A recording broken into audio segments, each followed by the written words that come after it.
Ladies and gentlemen, now I am going to start our program today. To begin this program, we have distinguished guests and I would like to introduce them. Please welcome Professor Kesones Om, Chairman, International Parasite Research Bank, Korea.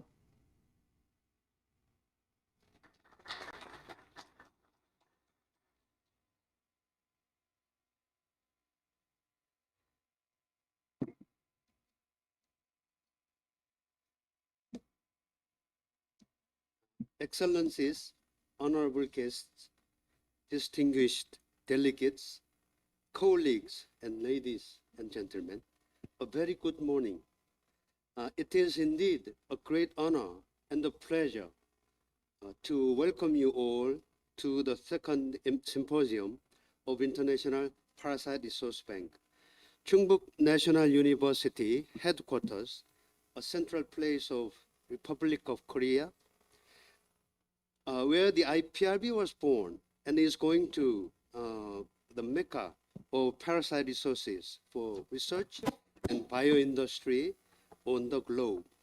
Please allow me to welcome you all participants representing countries of all continents and members of iPRB across the world. 17 years ago, at the time of formulating the Parasite Resource Bank of Korea, if the parasitology is one of the keys for global One Health, the parasite resources are also one of the fundamental materials for the goals of WHO Global Health. 17 years later, the International Parasite Resource Bank was born in 2020 with a great help of the governor of Chungbuk province, the Bureau of Bioindustry, the president of Chungbuk National University, and the president of Korean Society for Parasitology. What needs to be done now in the establishing the One Health Biobanking, the big project, which will include all parasites, microbiomes, viromes, and the IT supporting big data. We have to step forward to Osong base for One Health Mecca in the near future.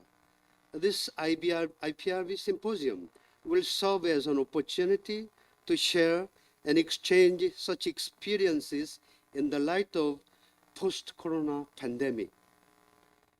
Ladies and gentlemen, we all know that partnerships and networking will be the strategic edge and will give the maximum advantage in the post-corona scenario.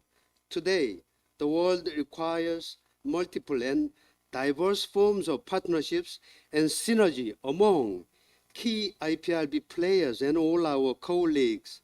This forum will continue as an opportunity to organize a special meeting in Denmark next year, 2022, ICOPA. And today, the Honorable President of the World Federation of Parasitologists is attending here. Let's give him big hands to him. Thank you, President Professor Chai. It's an honor to have you here. We look forward to working with all of you together in 2 days of venue. Let us collectively find our common ground and remain working there, synergize our strengths, build on what we have already been doing in our small ways individually, and synergize efforts for more committed actions. With this, I thank you all. Thank you. Thank you, Professor Om, for your greetings. Before starting our welcome address, I would like to introduce our distinguished guest. Firstly, I am introducing Professor Sukam Kim, President, Chungbuk National University.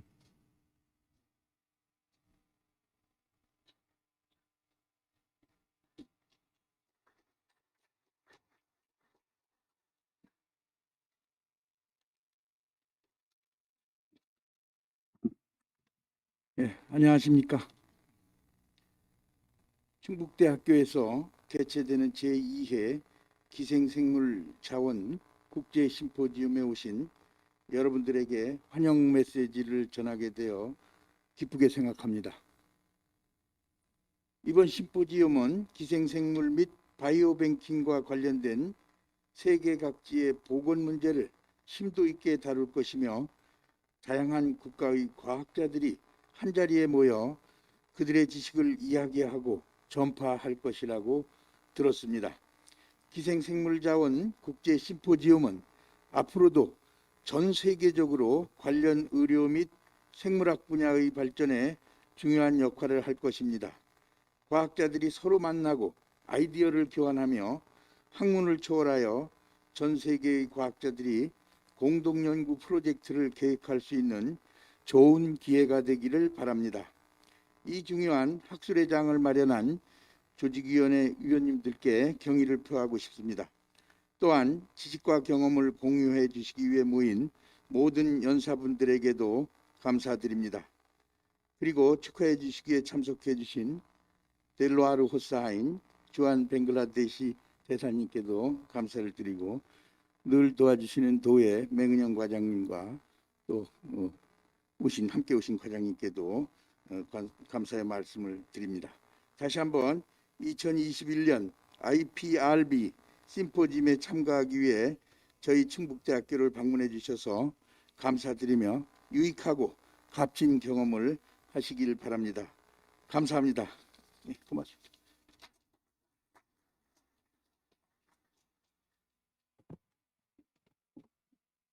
Thank you, Professor Sukam King, President, Chumbuk National University.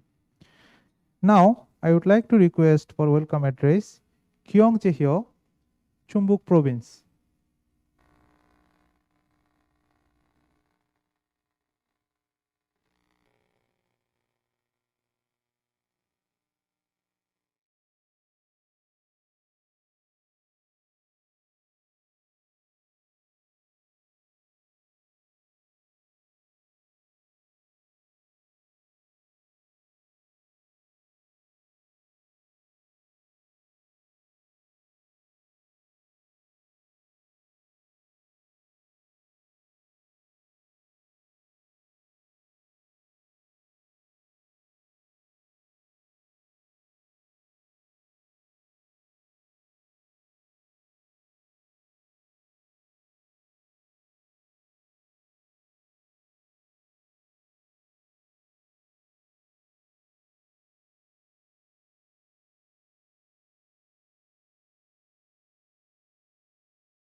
Thank you, Kyong Chae-hyung from Chumbuk Province. Now, this is the time for congratulatory speech. And firstly, I would like to request His Excellency, Mr. Dalwar Hussain, the Honorable Ambassador, Embassy of Bangladesh in Korea. His Excellency, I am Dalwar Hussain.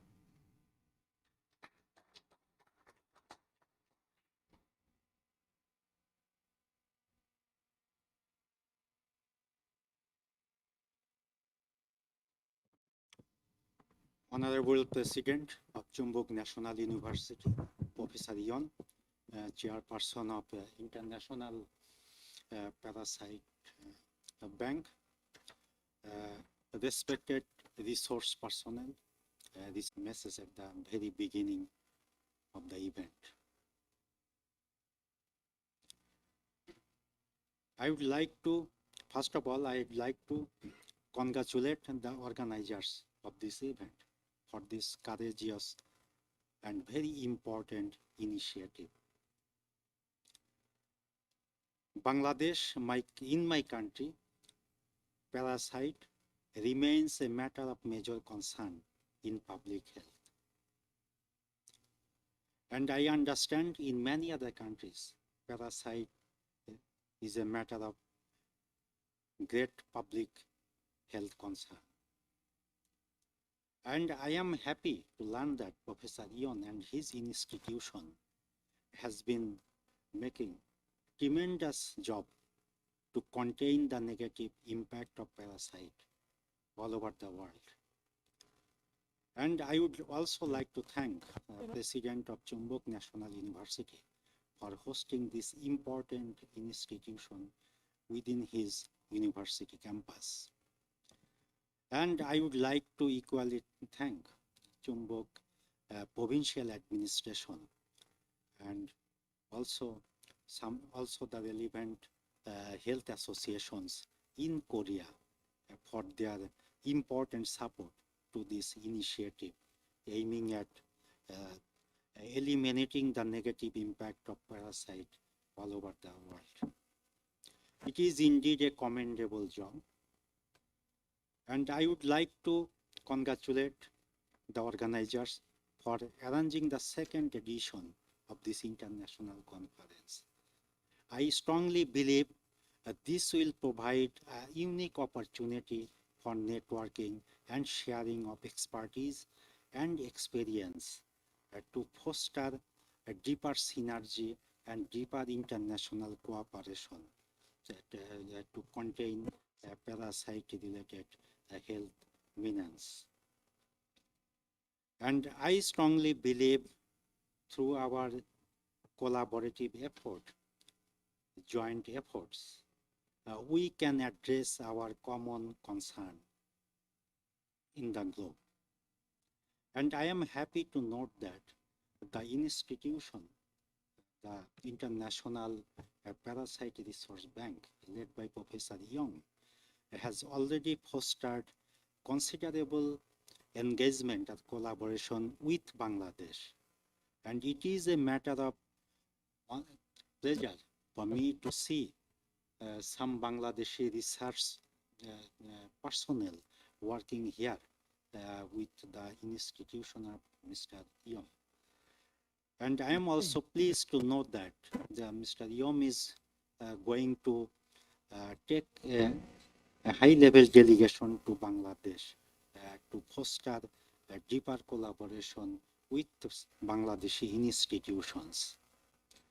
And I also came to learn that Korea International Cooperation Agency, KOICA, they have recently agreed to facilitate some joint projects by International Parasite Resource Bank and the institutions of Bangladesh.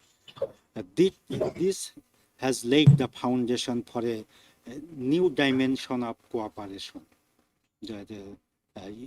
involving three parties. And I hope in the coming days, this sort of innovative arrangement will increase substantially.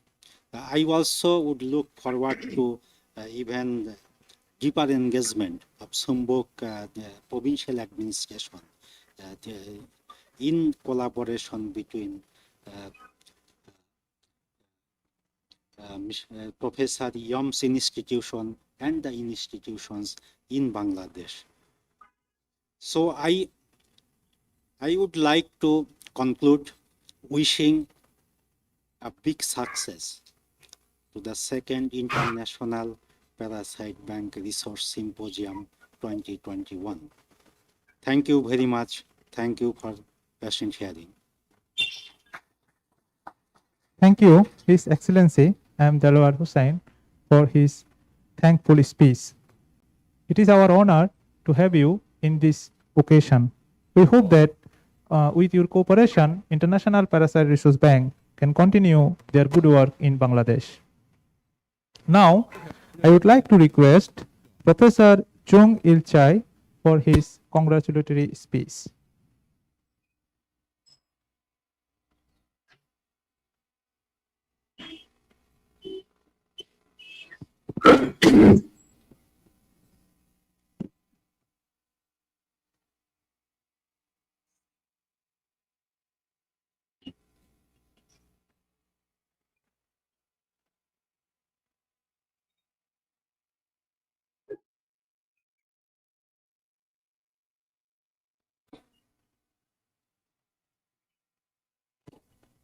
Thank you very much for introducing me. Good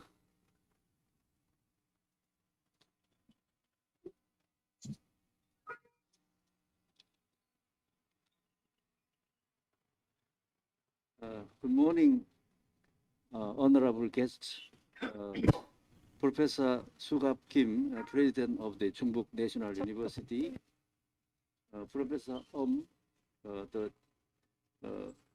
host of this important meeting, and Kim Myung-song, former ambassador of Tanzania, and also Delwar Hossein, ambassador of Bangladesh, and ladies and gentlemen.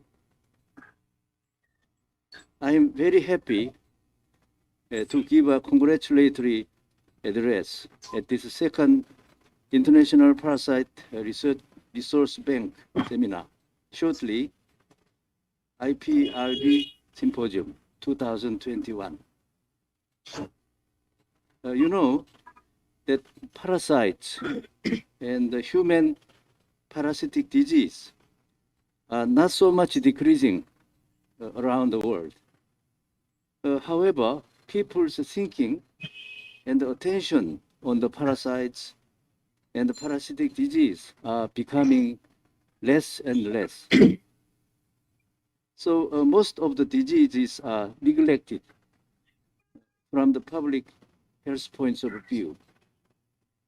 In this respect, the establishment of Parasite Resource Bank is very timely and highly appreciated. And the role of the Parasite Resource Bank will be more and more increased and more and more important. The second International Parasite Resource Bank seminar today and tomorrow by online and also at present has been planned by Professor K.S.M. And his colleagues in Chungbuk National University, Korea. In this symposium, a lot of important research papers will be presented and discussed.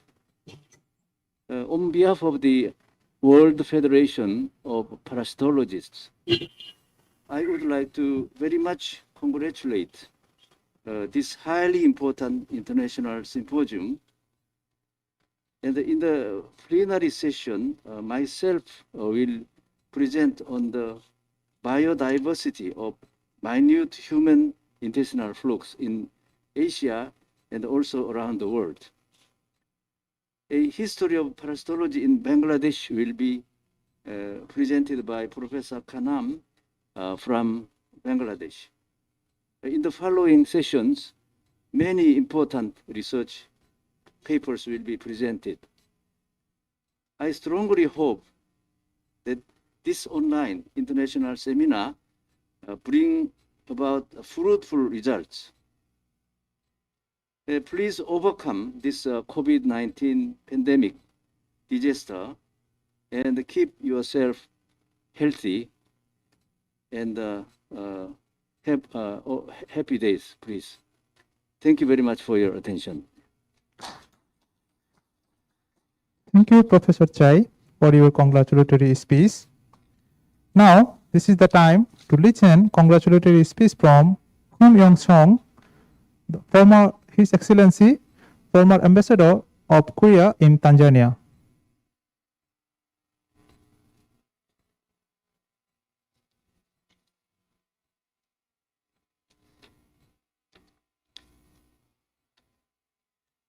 distinguished guests, ladies and gentlemen, it is indeed a great pleasure for me to here lead a leading expert on the parasite bioresources.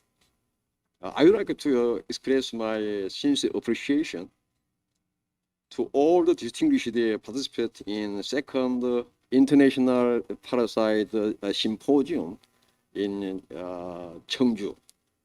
Allow me to begin by taking this opportunity to commend the Chungbuk Province and the Chungbuk National University for the valuable role they have played in establishing the International Parasite Resource Bank and promoting international cooperations.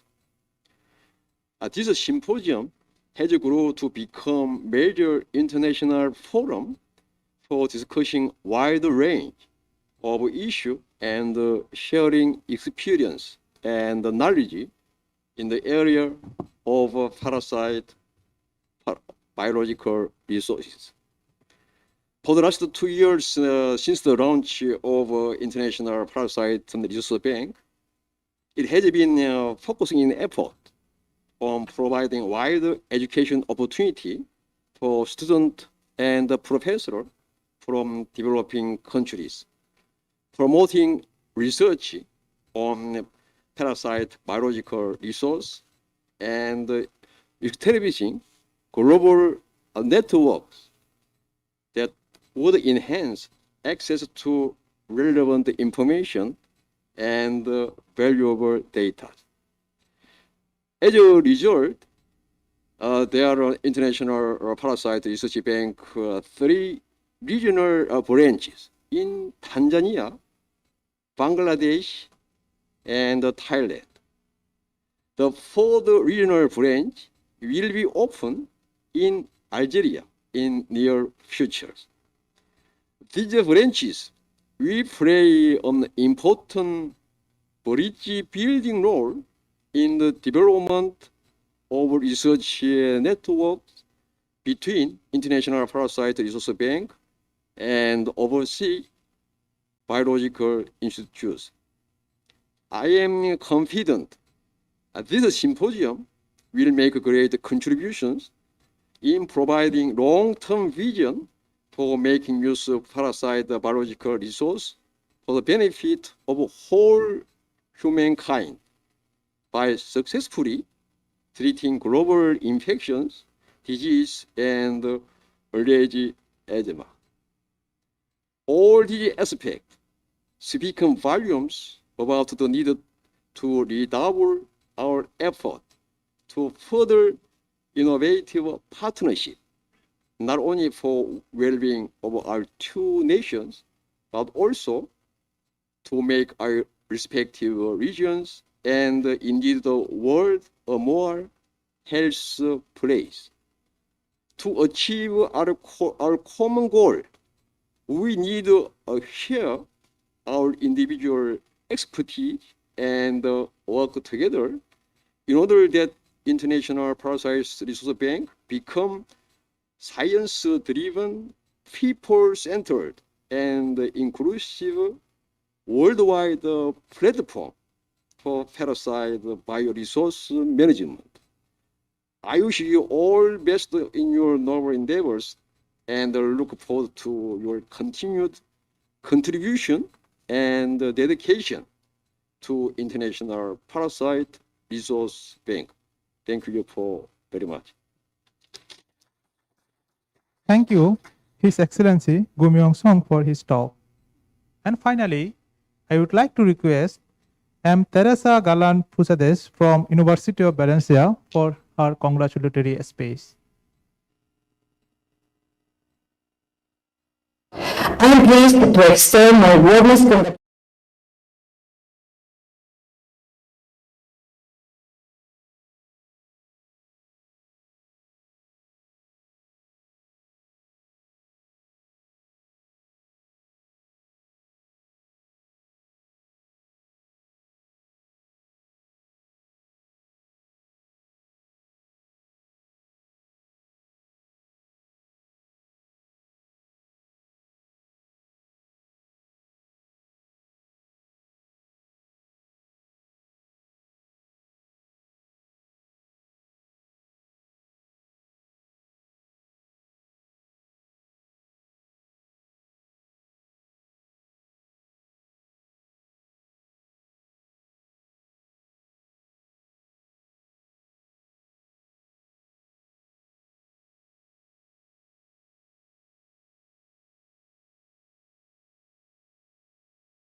it was the last congratulatory message for this session. And before finish the session, I would like to express my thanks for some distinguished guests.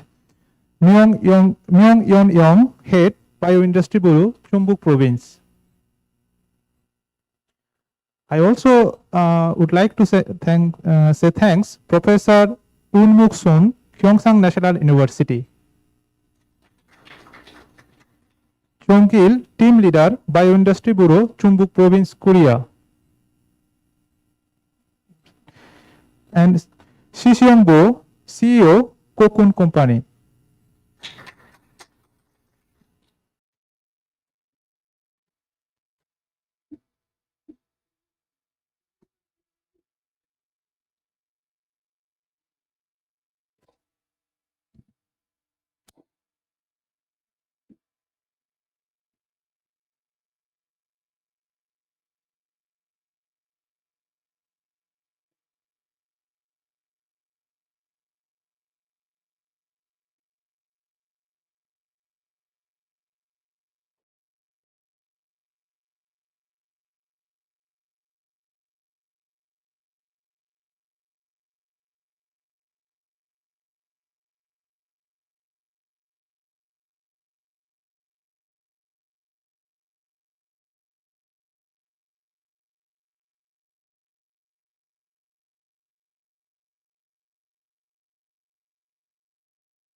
Thank you.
Thank you, President Sukamkin, for your kind attend. Thank you for your cooperation. Thank you all distinguished guests. Now we will move to our next session, and this session will be represented by Mohammad Mubarak Bia. Good morning.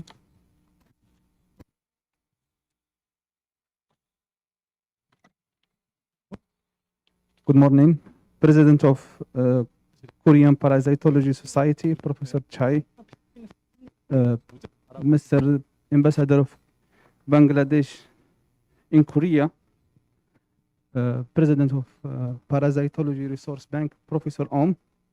Ladies and gentlemen, it's my pleasure to be moderator for this first plenary under the title of Parasite Conservation and Resourceization. I'm Bia Muhammad Mubarak, researcher in International Parasitology Resource Bank. We hope we will learn a lot today. We have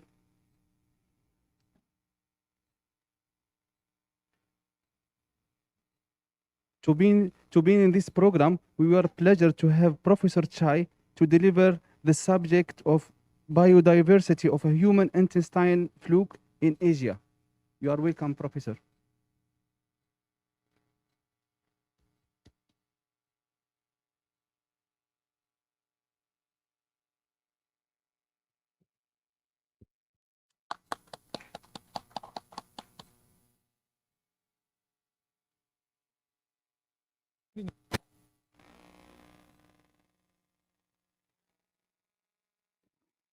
I'm very happy to present as the first speaker of this important iPRB seminar. My topic is today is concentrating in the biodiversity, biologically very, very diverse species of the parasite is infecting humans. So my title is Biodiversity of Minute Human Intestinal Fluke in Asia. Minute means very, very small. So the size of the parasite is less than, usually 1 millimeter, less than 1 millimeter, very, very tiny, minute human intestinal flukes.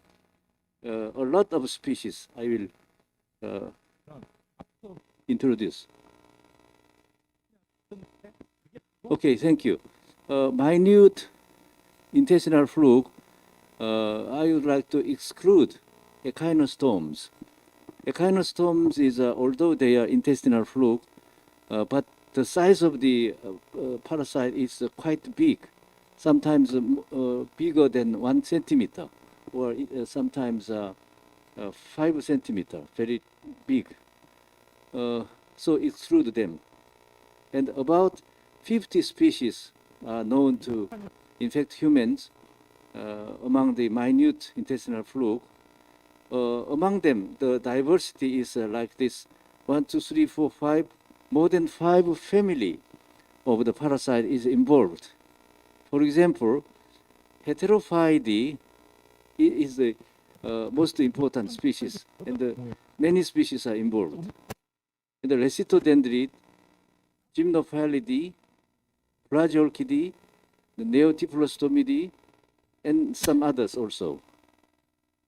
Next, please. Yes, for example, Heterophyidae is a lot of species is infecting humans. So I would like to just briefly show the morphology of each parasite. For example, Centrocestus armatus, Centrocestus formosanus, and in Korea, Metagonimus, the right side, Metagonimus, Miatai, Takashii, Yokogawai. These parasites are important in Korea, and some others are in Southeast Asia. The red color, only red color parasites I will show very briefly on the morphology. Okay. Okay. Yeah, next slide, please. Yes, Centrocestus is like this. It is very small, less than 0.5 millimeter. And the morphology is like that. And when they come from the human fishes, they look like the lower picture. It is caused by consumption of freshwater fish, like a carp or chop or minnow. It's a freshwater fish. Very small fish is involved. So the Centrocestus.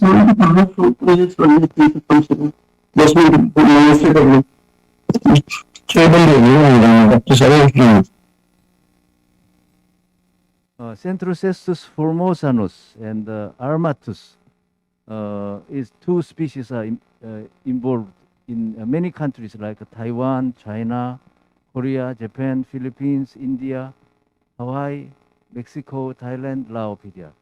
The Centrocestus formosanus is in Laos and also in many other countries.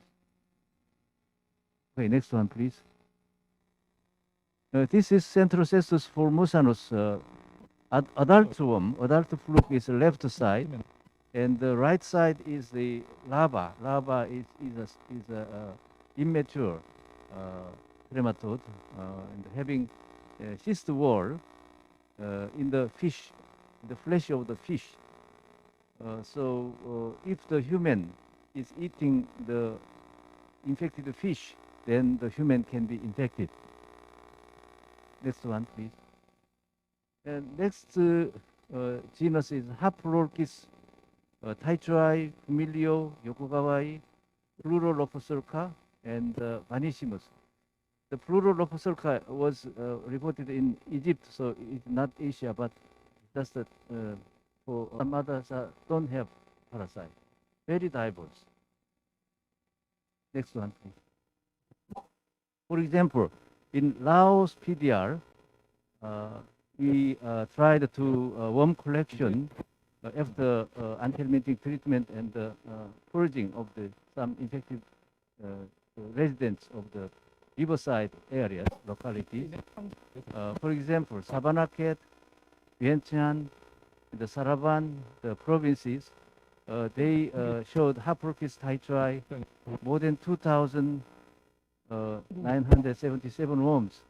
And in Saravan, 153,000, very many Haplocris titri was collected. So the diverse species and also the intensity of infection is also very diverse, depending on individual. Okay, next one. Haplocris titri and Humilio and Yokogawaya can be differentiated by morphology also, and it also can be genetically. So recently, many parasitologists work on the genetic characteristics of these three species of Haplocris. Okay. This is gonotile of Haplocris titri. You can see the spines, the right upper side, and the calculating the number of spines, then we can differentiate it, which species. We can tell them. Okay, here, Haplocris titri have 8 to 17.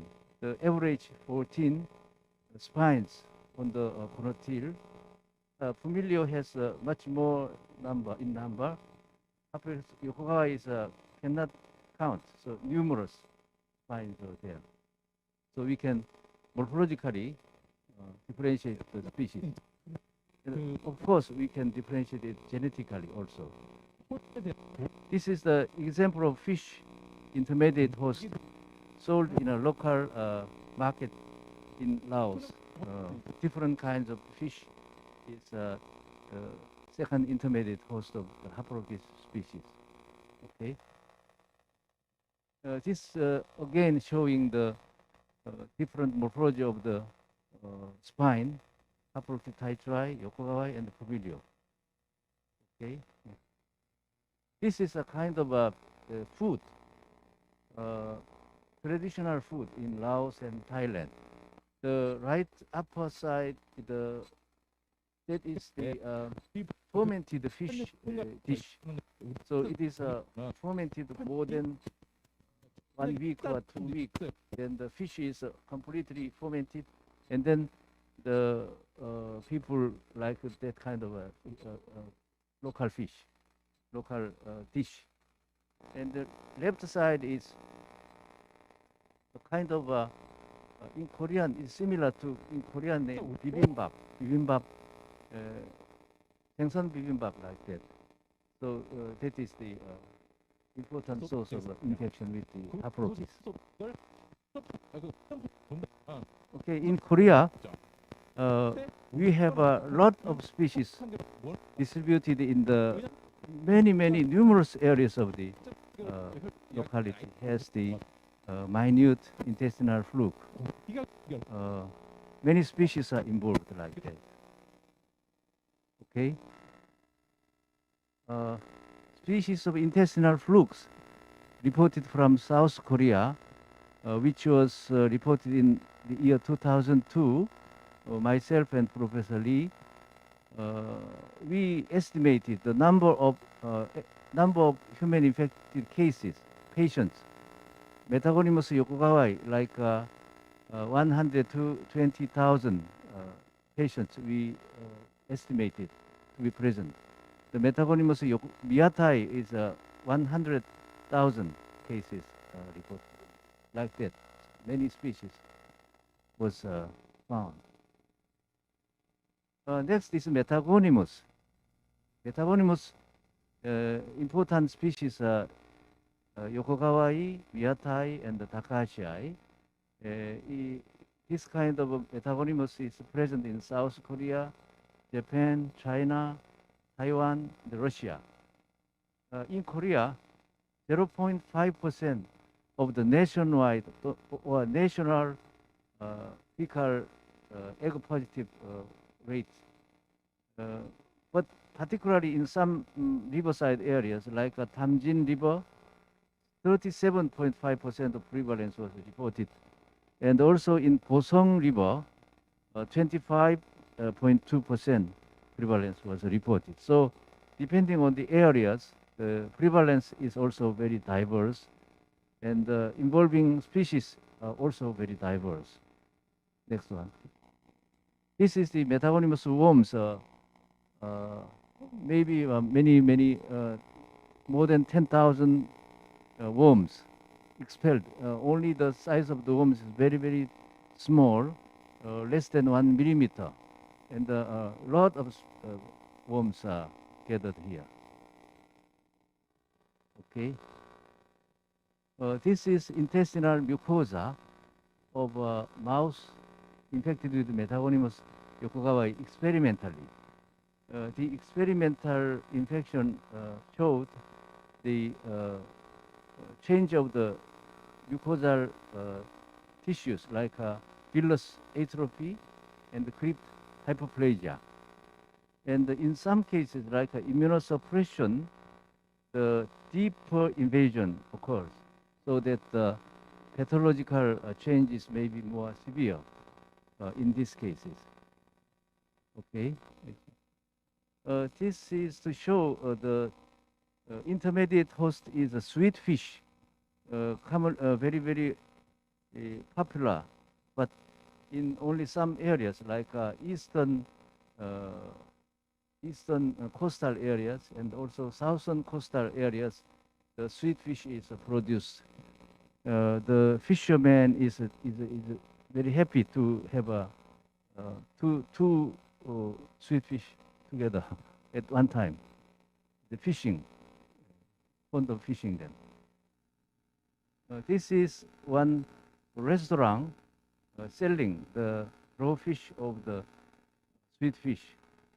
So sweet fish is right upper side, and the larval worm Metacelcaria is inside of the muscle of the sweet fish. Okay. This slide is to show the morphological variation of the metagonymous three species like Yokogawa-ai, Miyata-ai, and Takahashi-ai. Very similar, but they have some different morphology of the testis location. Like Yokogawa has a very close to testis.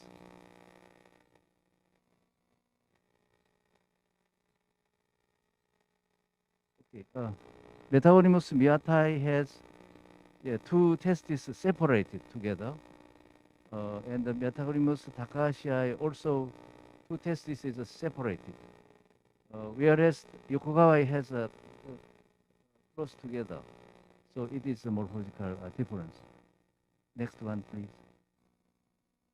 Also, molecularly or genetically, the three species of the metagonymous can be differentiated using RFLP technique or some other various other genetic techniques. Okay. Next one is heterophyous nonsense and heterophyous dispar, equalis, heterophyous. 4 species are known to occur in human infection, and in Korea and Japan, heterophyous nonsense 1 species is present, and Egypt, Middle East, and India has heterophyous, dispar, and equalis. At least 3 species are distributed and cause human infection also. Next. Yes, left side shows the adult worm. The size of this worm is about 1 millimeter, very tiny, small, but has some characteristic morphological structures. and the right side is the fish host involved.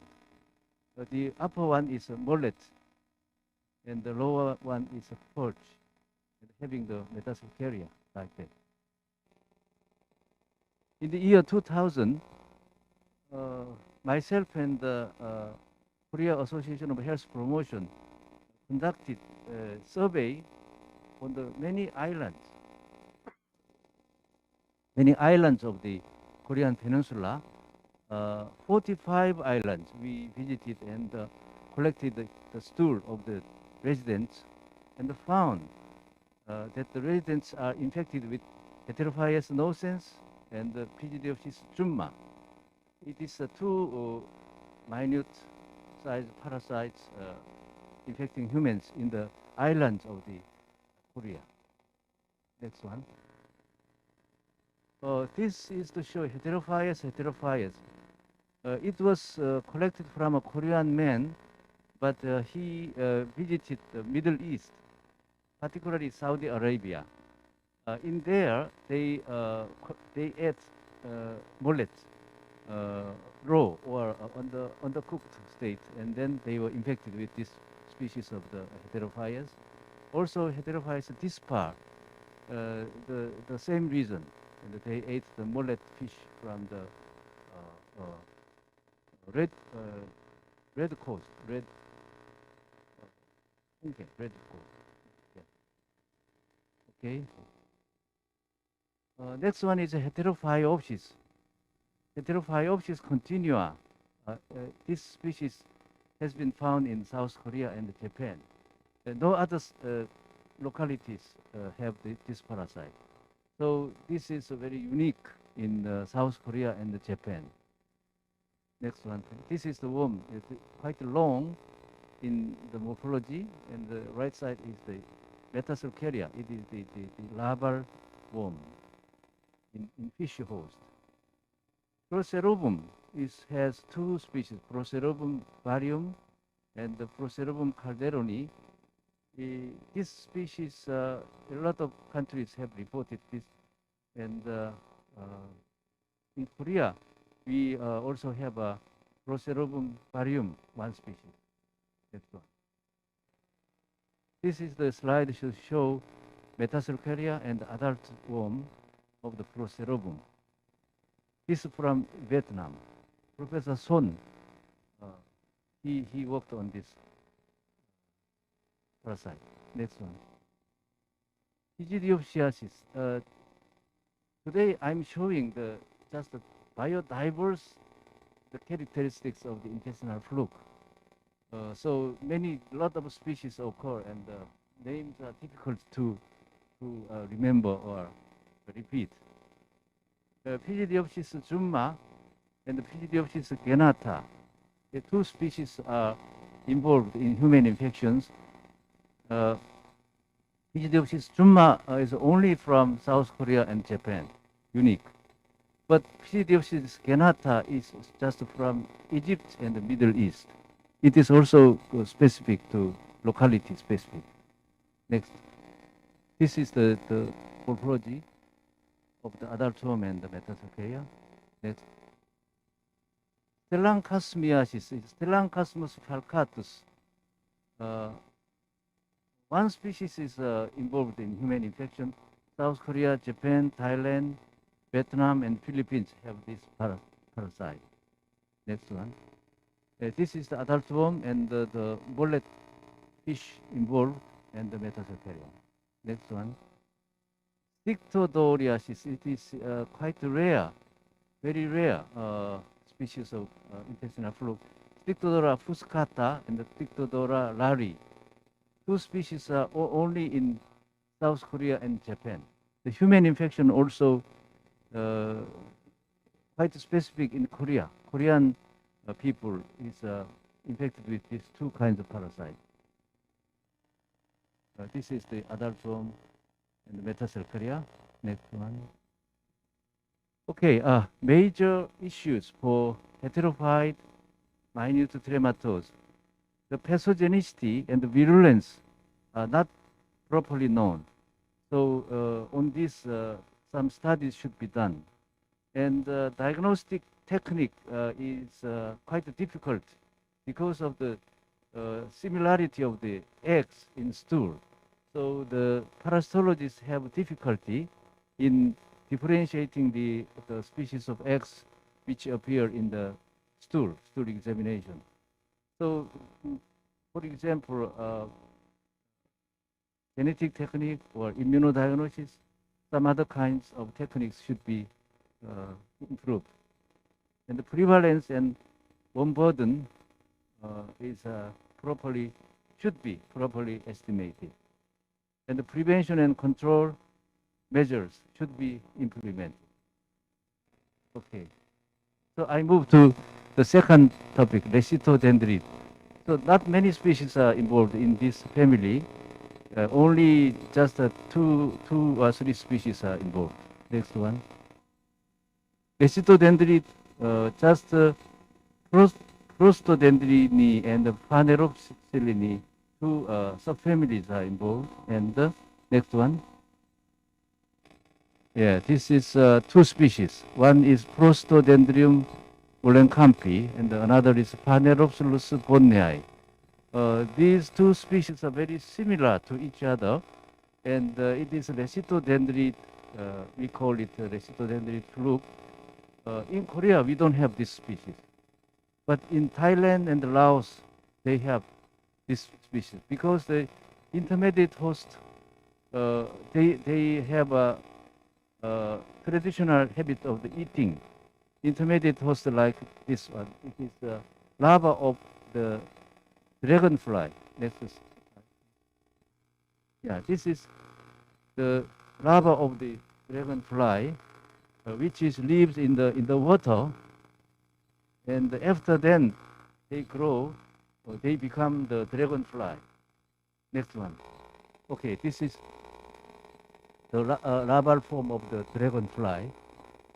In Korea, we do not have, we do not eat this kind of animal, but in Thailand and Laos, they have a traditional habit of eating this one raw, sometimes raw.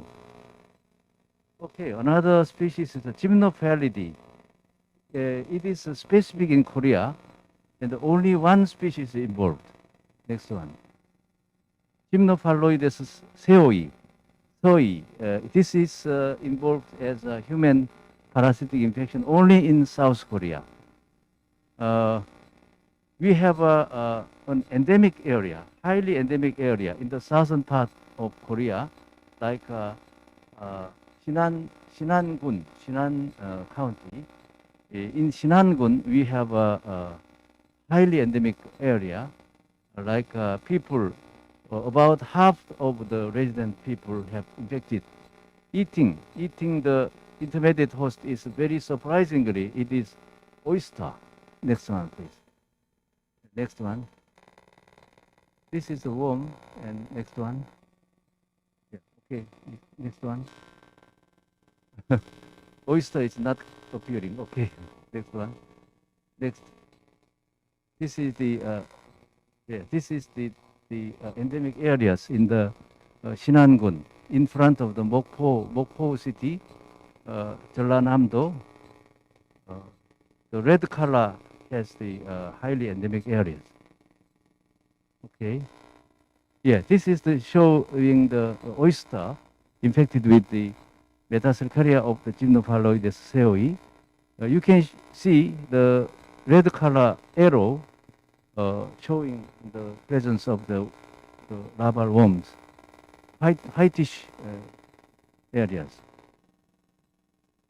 In the nature, the natural final host is the oyster catcher. The oyster catcher is a species of wader, and the reservoir host for Gymnophaloides seoi in the nature.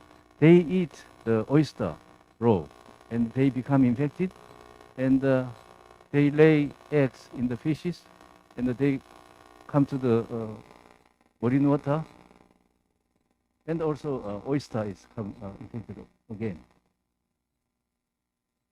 Okay, next one, please.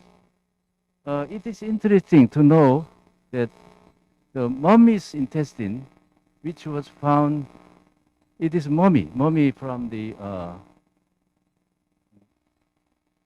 year is 400 years old. The mummy found area is the Hadong area. And then in the intestine of this mummy shows the numerous eggs of the Gymnophaloides seoi, suggesting that Gymnophaloides seoi was highly prevalent in the past in the Hadong area. Currently, now it is almost Shinangun is the endemic area, but before it was prevalent in the other areas like Hadong and southern parts. Very interesting finding. Okay, Plagiaulchidae. I would like to just show one slide. Next one. Yeah, this is two slides shows. One is Plagiaulchis muris. Another is Plagiaulchis vespertilionis. Two species were found in Korea. Okay, Neodiplostomidae. Next one. Next one. Neodiplostomidae is also one species is involved, and also it is peculiar in Korea. Korea has a peculiar distribution of this parasite. Okay, thank you. Thank you. Okay, next one. Neodiplostomus soulense is a very interesting parasite. The first human case was a 25-year-old Korean man, and he had a fever and acute abdominal pain, and he went to the emergency room of the Seoul National University Hospital, and he was diagnosed as some kind of infection showing increased WBC count and eosinophilia, very high eosinophilia. And in fecal examination, large operculated trematode eggs were found. So he was suggested to be infected with some kind of parasite. Next one. This is the parasites obtained from him. It was 79 specimens, adult specimens, and the egg is like this, the very new, peculiar shape of the egg, and also the adultum was also very peculiar one. Never reported from other countries, only in Korea it was found. So the morphology is like this, and it looks like a very peculiar shape. Okay. After searching for and the discussion with the patient, the source of infection was suggested to be a kind of a snake. This is the sample snake.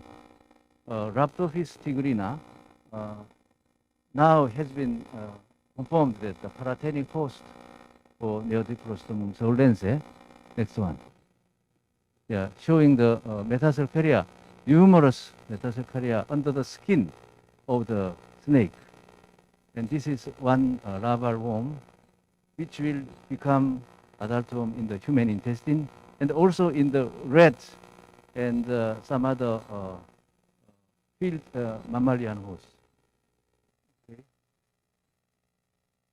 In intestinal sections of the rats infected with Neodiplostomus, the worm is invading deeply into the mucosa of the intestine. This is a rat, experimental rat, and this is to show that the worm is almost eating this piece of the villus.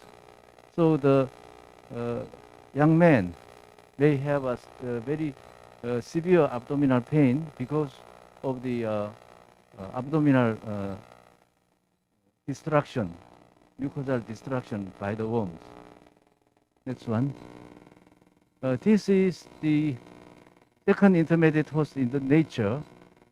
From the tadpoles and frogs, it is the confirmed by our study, and also the snake is eating frog, and then they are infected.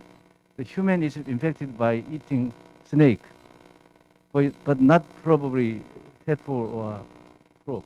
Human very rarely, never eat the tadpole or frog. Maybe frog, maybe some people may eat. Okay, this is the first intermediate host showing the Cercaria. Next one. This is the snake keeping room. It's said that the health store, but they are keeping snake in the room, and they are selling the snake. Next one. Okay, next one. Pathogenicity and symptom of the minute intestinal dermatosis is very diverse also. Symptoms are diverse. Next one. Diagnostic problems is existing because the eggs of heterophytes or some others are morphologically very similar to eggs of intestinal fluke, heterophyte, and recitodendrid. And endemic areas of heterophyte or recitodendrid is mistakenly interpreted as endemic areas of obstructivitis or coronal chiasis. Quite popular in Korea, coronal chiasis. Molecular diagnostic techniques are not yet firmly established, but should be researched in the future. Next one. This is a different shape of the egg. This is very clean surface, but this has different surface structures, and also morphology is a little bit different. Next one. Also, this surface and this surface is different. Okay. Okay. My conclusion is minute human intestinal trematodes are taxonomically very diverse, and a variety of fish, snails, or reptiles are involved as the infection source. Pathogenicity and of fluke should be investigated, and the diagnostic problems should be solved in the near future.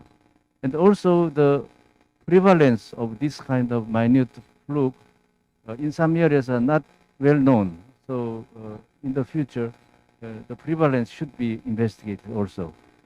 Thank you very much for your kind attention.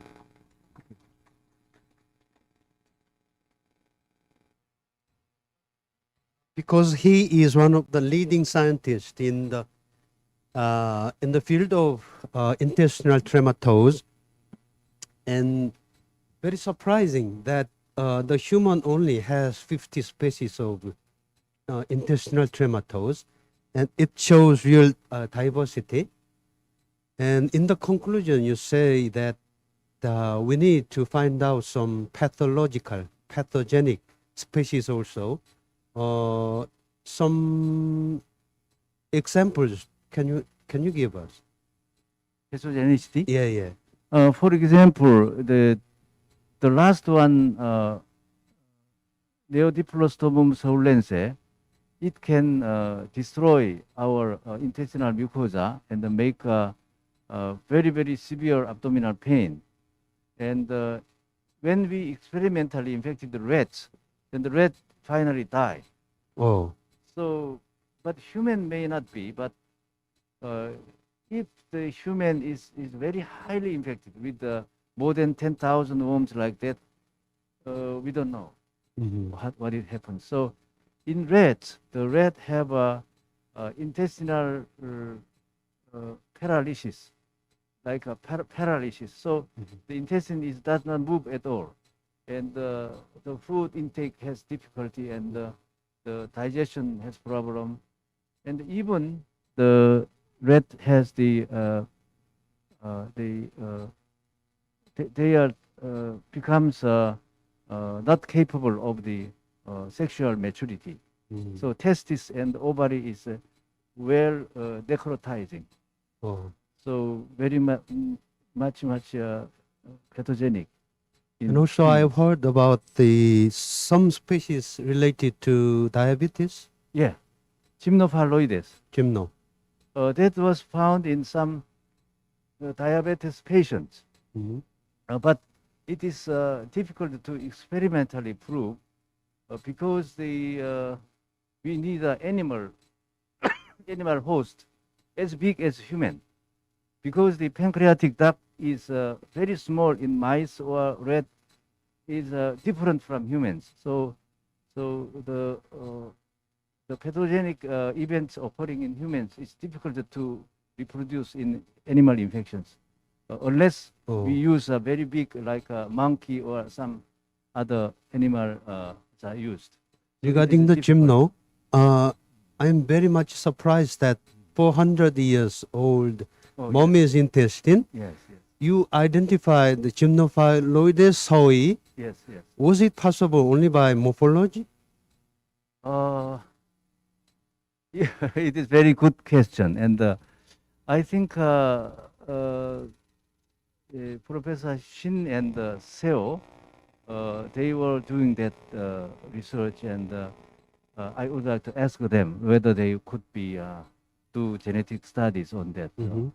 Yeah, very good question. I'm also having some question on the exact species of that is Gymnophalloides seoi or other species. We don't know. Even though totally it is based on the morphology, Yeah. I trust you because you are the number one specialist in this field. I think you can believe me or believe for them. And Professor Chai is a very renowned specialist in trematode, intestinal trematode. So today, you've heard most up-to-date information from him. Thank you very much, Professor. Thank you very much Thank for you. your attention. Yeah, thank you.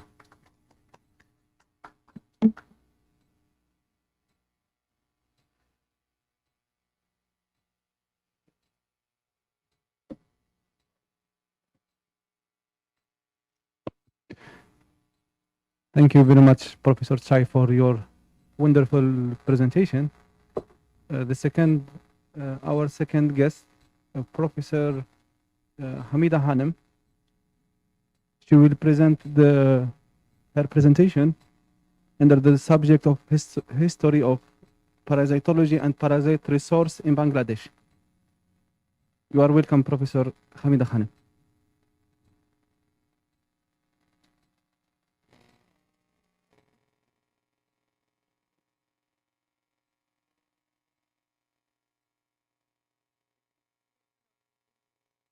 Parasitic resources and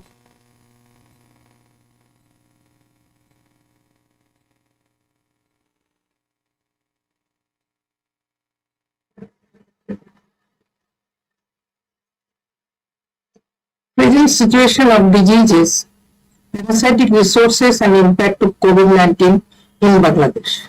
I am Professor Dr. Hamida Khanam, Department of Zoology, University of Dhaka. Dear respected chief guest, chairman, eminent scientists and audiences. It gives me immense pleasure and pride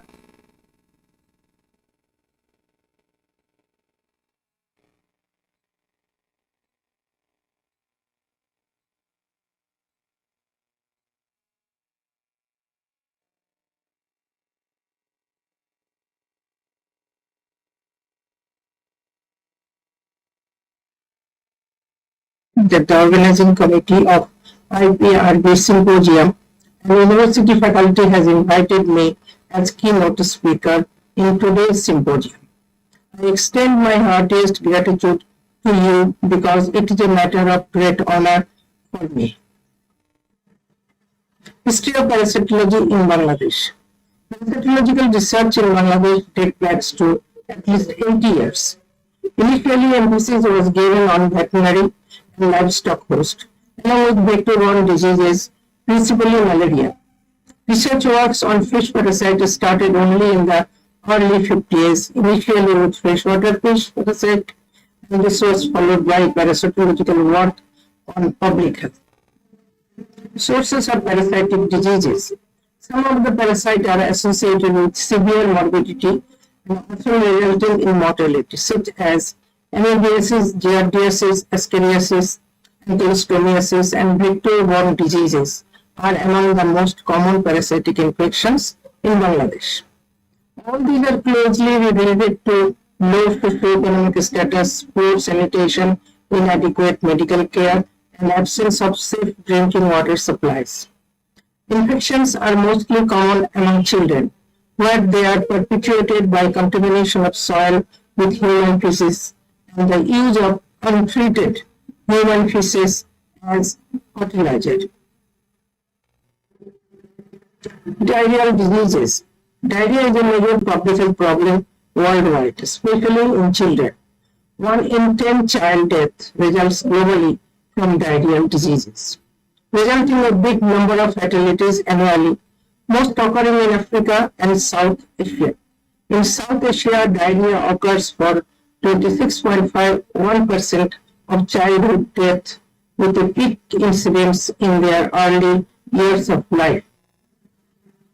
The incidence of diarrhea diseases varies greatly with the season and the child's age.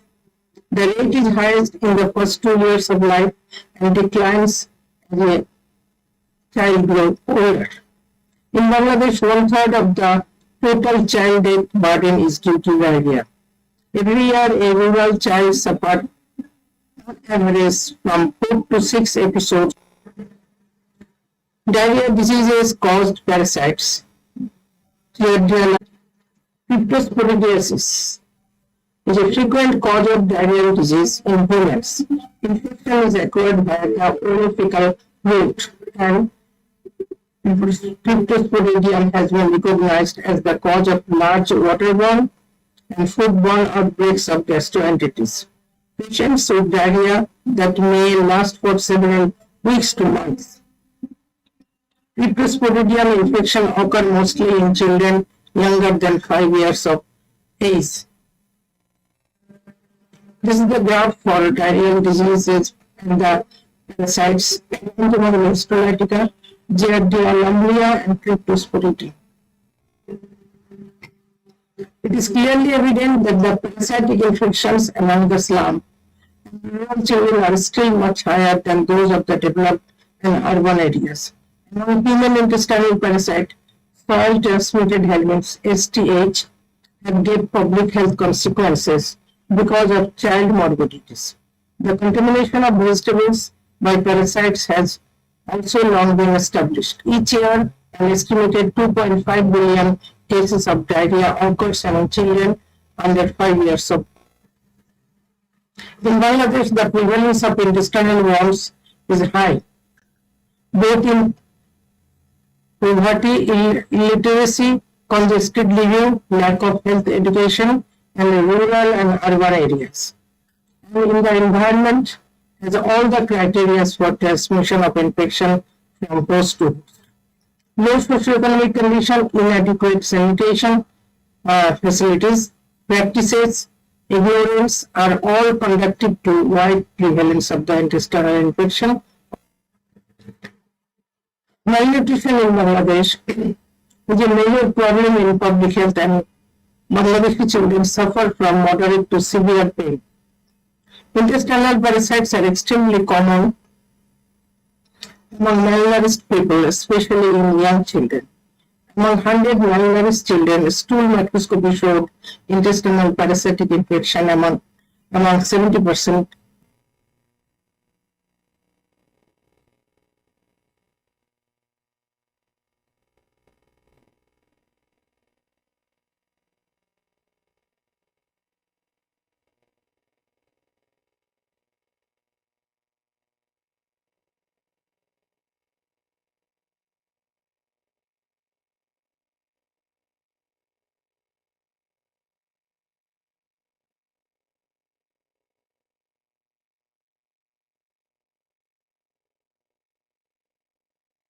Are common treatment, MD, parasitic diseases.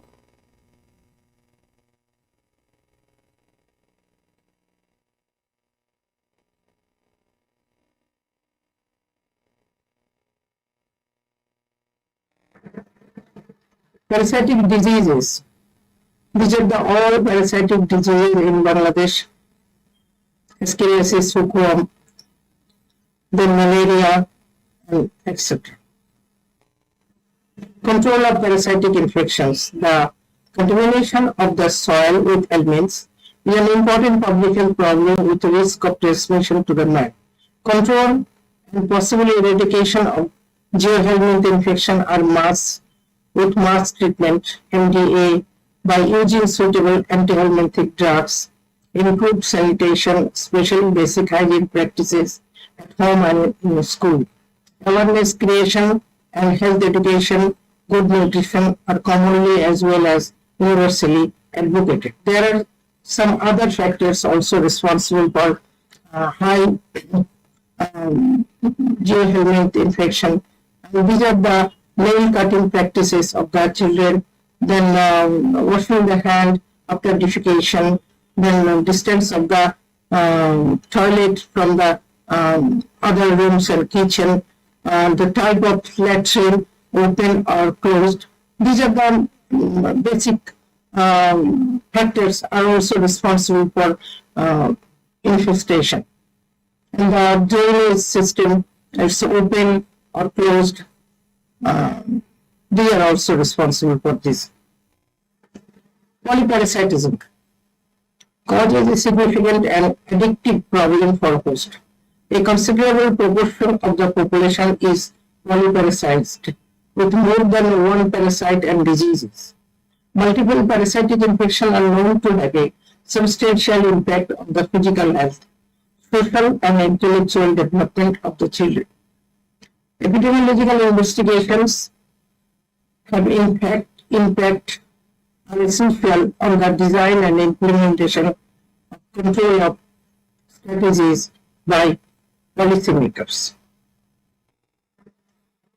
Some epidemiological factors that enhances susceptibility of individuals to multiple parasitic infection are exist in the community.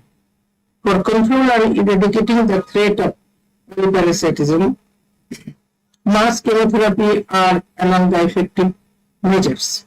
Many government and NGOs are for MDA in the slum, rural and urban populations. Genetic parasites. Moreover, some zoonotic helminthiasis are recognized as an important public health concern, such as leishmaniasis, echinococcosis, tennisiasis, trichinosis, filariasis, opisthosis, and ankylostomiasis. Genetic diseases are caused by parasites, which was originally found in animals and later transferred to humans. These infections in humans can establish due to close contact with either domesticated or wild animals. The grave consequences of zoonotic infection has been reported from ancient period, that is, example, rabies, as well as the recent outbreak of COVID-19. The pet and domesticated animals are also important source of zoonotic diseases in Bangladesh. About 100 of such diseases are associated with human helminthiasis globally. These diseases may have less impact compared to high fatal diseases such as cancer, malaria, tuberculosis, or AIDS, and they influence the world population economically and clinically. Although most of the cases of huge death toll results from virus-related zoonotic infections, parasitic infection of zoonotic importance can cause serious health issues. This include various protozoans, cystodes, nematodes of zoonotic importance, and they can spread environment to man. Through contamination of food with excreta of animals and close contact with domesticated animals are the etiology of zoonotic parasite. Vector-borne diseases. Mosquito-borne diseases have long been a serious public health issue in Bangladesh. The most common of them are filariasis, dengue, malaria, and chikungunya. Bangladesh is also considered as a major lymphatic filariasis endemic country with 70 million population at risk. Some microorganisms can even infect and transmit diseases to humans. This is the map of Bangladesh, and the red portions are the malaria endemic area in the country. Yearly incidence of malaria in Bangladesh, the red lines are the positive cases and the blue are the death. And this is up to 20 to 20. The dengue risk rising. The new variety of the virus detected for first time in the country, and most areas of the capital, that is Dhaka, favorable for Aedes breeding. From 2014 to 18, the death toll was, in 18 it was 6,479. And the seasonal variation, the peak was in May to September. And in case of 14, 15, 16, 17, 18, in 17 and 18, there was so many. And this is from 2010 to 2021, the death and the infected cases. Dengue status in Bangladesh, according to the Directorate General of Health Services, dengue updates of 2021, total cases 18,200 and total deaths 81 till November 2021. Filariasis in Bangladesh. Bangladesh is known to be surrounded by endemic areas of filariasis, particularly the northwest border areas, which is adjacent to the Assam and Bihar state of India.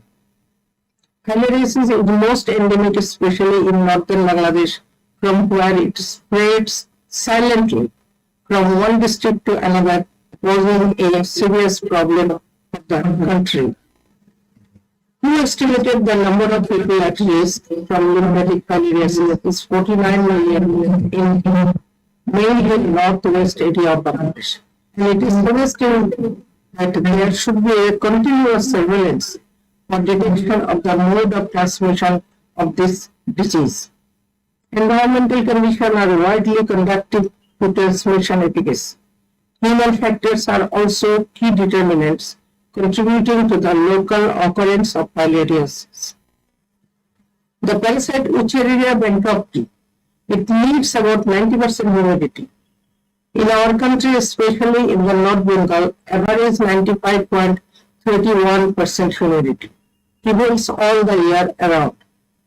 Climate is an important factor for the disease. Wuchereria bankrupt transmission is largely determined by the geo-environmental variables, where risk of transmission can be determined on a macro scale. Illiteracy and climate factors, as well as negligence of the government, are the most notable cause of lymphatic filariasis. And this is the graph for age group of lymphatic filariasis infection. From 1 to 10, there was no infection. And from 11, then in the middle age, 41 to 50, had the highest infection rate. So, 1 to 10 year incubation period of filariasis infection is predicted here, because after infection of filariasis or lymphatic filariasis, it remains in incubation for 10 years. So the apparently no symptoms appeared in the body of the patient. Males are more susceptible host for Wuchereria bankrupt than females, probably due to the larger working area of males. Males sometimes sleep outside the house, especially in the summer. And current status of filariasis in district Kurigram, Chapainababganj and Lalmonirhat are very high. So a multifactorial approach is needed for screening. In our country, the infrastructure is very poor, especially in the northern part, that is Thakurga, Rangpur, Dinajpur, Lalmonirhat, Kurigram, etc. Healthy sanitation is not well established in the rural areas, and instead mosquito gets the healthy environment for their breeding regarding pollinations. To use long-lasting impregnated mosquito net, that is LLIMN, are most effective for all vector-borne disease. This is the prevalence of LR in different studies area, that is Panchagad, Dinajpur, Thakurga, Firozpur, then Kurigram, Rangpur, Nilphamari, etc. Vector-borne disease, that is another visceral leishmaniasis in Bangladesh. Another vector-borne disease is leishmaniasis. Kalajar is highly lethal and difficult to achieve a complete cure. In Bangladesh, about 65 million people are living in Kalajar endemic areas, and around 5,000 are newly infected in leishmaniasis. The post-Kalajar dermal leishmaniasis, PKDL, is a chronic skin rash usually seen in apparently cured Kalajar patients. After curing from the Kalajar disease, after few years, the PKDL become apparent. In the Indian subcontinent, the cumulative PKDL incidence after Kalajar is 5 to 10%. The PKDL usually presents with hypopigmented papules or macules, sometimes progressing to plaques or nodules. Manising district, this is the map of Manising district. Kalajar situation in Manising district. Although Kalajar was endemic in 34 districts, Manising district reported highest incidence in the country. Among 12 upazila of Manising, 5 were endemic. Pulvaria and Trishal was the highest. The PKDL patients are infectious to the sandfly vector and are thought to represent an important parasite reservoir in the anthropogenic transmission cycle of visceral leishmaniasis in Bangladesh. Kalajar vector is abundant in houses where the composition of organic compounds are high. Kalajar in Manising district is more prevalent in comparatively high land areas. Positive relationship exists between Kalajar incidence and rainfall, but no such significant impact on temperature. Living in the same house with Kalajar patient was associated with 26-fold increased risk, and living within 50 meters increased risk by 3-fold compared to those living 50 meters away. Consistent use of locally available untreated bed nets in the summer months and increased density of cattle around the individual's house are associated with significant incidents from Kalajar.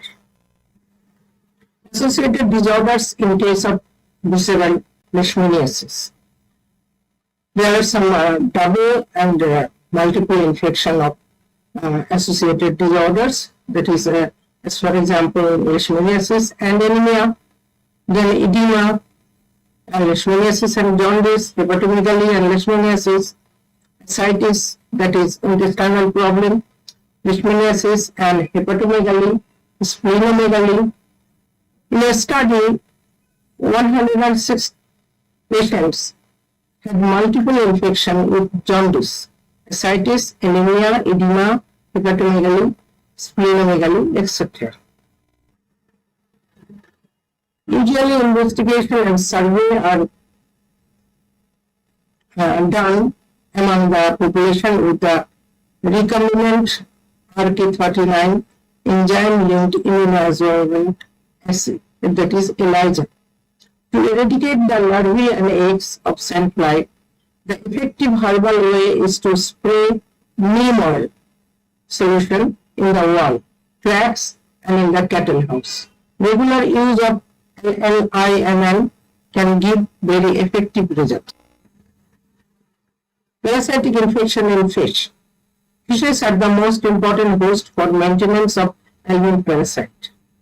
These serve as the carrier of many larval parasitic forms that mature and cause serious diseases in many terrestrial vertebrates, including man. Fish parasitological investigation and research performed in Bangladesh mainly on systematic nature of infection, pathology, and different groups of parasites, protozoa, helminth, acanthocephala, and crustacea, has also.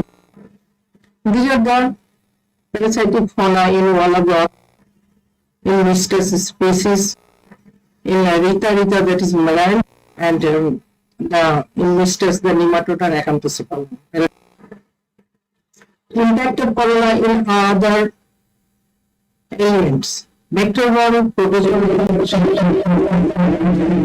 species, that is Cutulaeus and several leishmaniasis. The Cutulaeus species, several leishmaniasis, may also impact by COVID-19.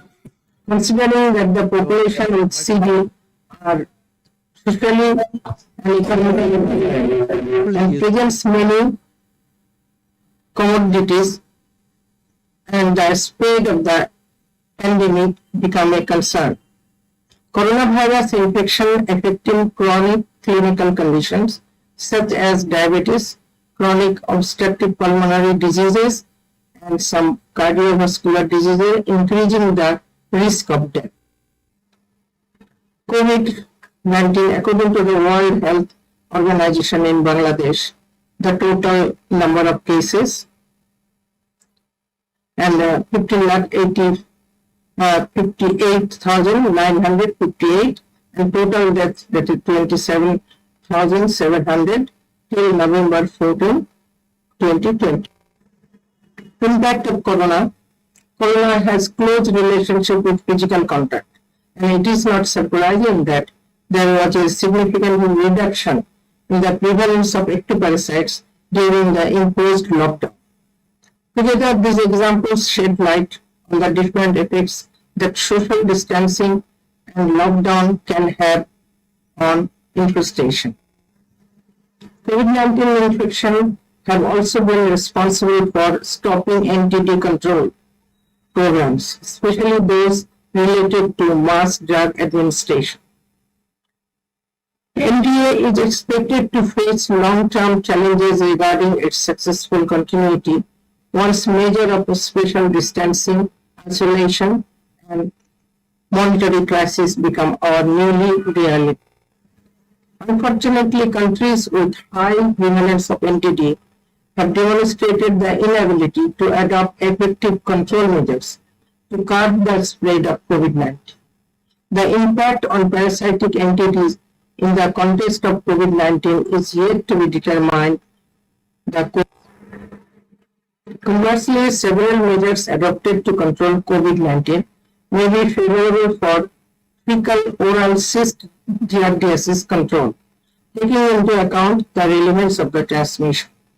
Thus, the daycare and the school closure and with social distancing measures, it is possible to expect a reduction in cases of not only parasitic infection influence the immune system and malnutrition, which can also potentially weaken the immune system, destroy tissue, causes anemia and multiple infections, and affect the effectiveness of vaccine.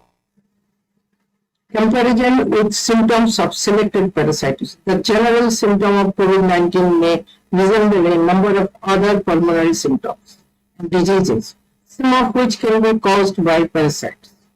Parasitic pneumonia mostly occur during larval migration, when parasites pass through the lungs, but it has been observed to arise as a direct extension from contagious site.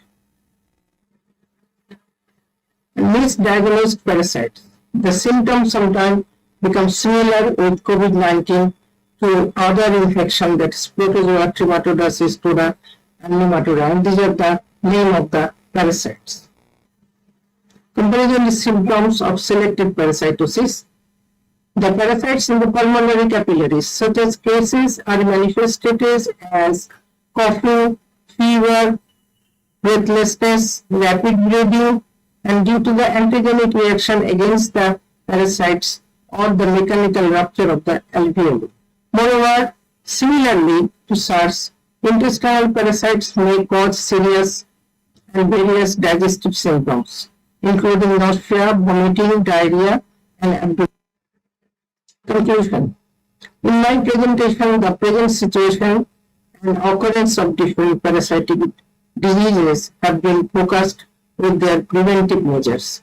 Multiple epidemiological factors exist in this community which enhance susceptibility of the individuals, primary to secondary and tertiary parasitic infections. For control of parasitic infections and ever eradicating the parasitism, the things are of the action are needed, that is advocacy, awareness, setting standard hygiene, promoting better hygiene practices in school and villages, mass chemotherapy, and regular use of ML are along with the most effective. Thank you very much for patient sharing. Kanum, do you hear me? Are you listening to me? No?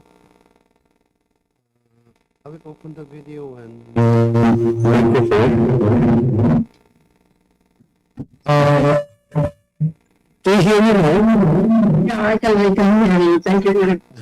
Thank you very much for your sharing your most recent information about your Bangladesh situation. Yes. Sorry about howling. I'm very happy to know your parasitology information that dates back to 80 years. And one of my surprises is that 1/3 of your child death, there is some relationships with cryptosporidiasis.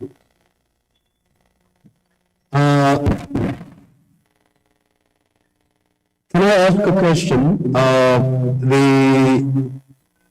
The detailed information about cryptosporidium problem or other species is available there. Yes, one of my students have done on cryptosporidiasis, entamoeba and giardia. So I can give you the data. But at the present time, when we come to Bangladesh, I can show you that.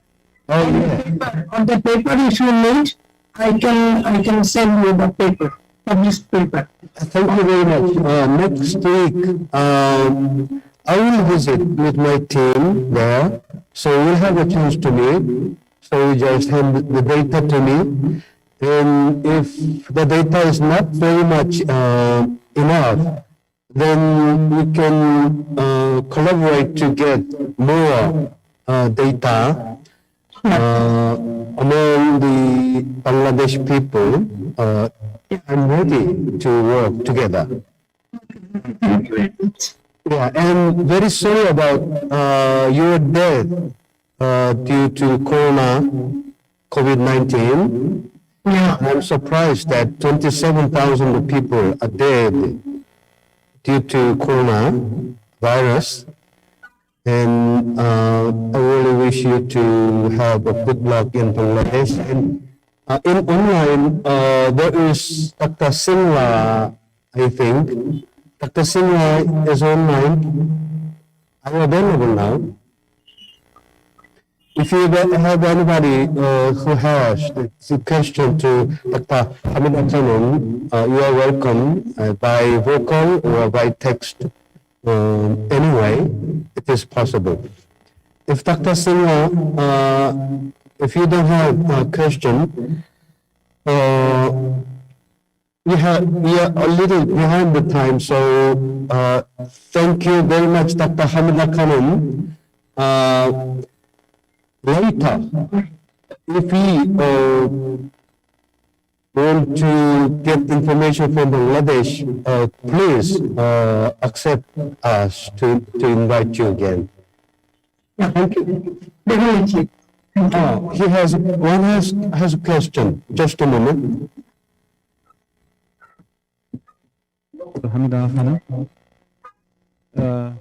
My question, I'm here, I'm participate as offline, I'm not online.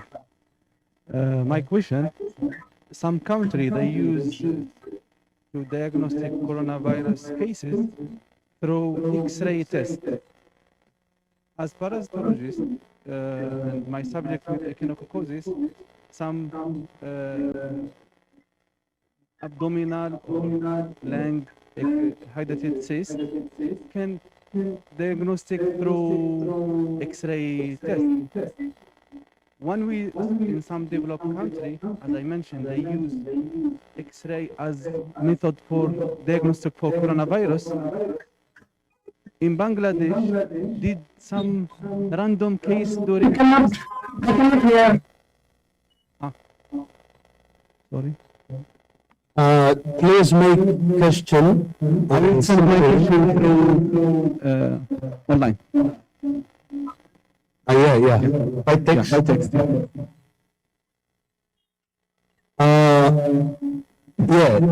How about to finish this session, and person-to-person communication is also possible during today and tomorrow. So if the question is very short, you can do it right now, but can you do it now? Yeah, I will send immediately. Please.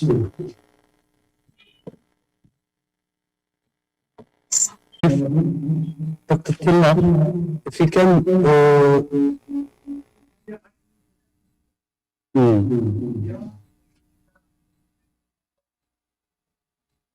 yeah, then let's finish this session, okay? Dr. Mubarak, let's finish this session and you can ask later, okay? Okay. Thank you, Dr. Hamida Khanum. Yeah, I learned very much today. Thank you, bye-bye.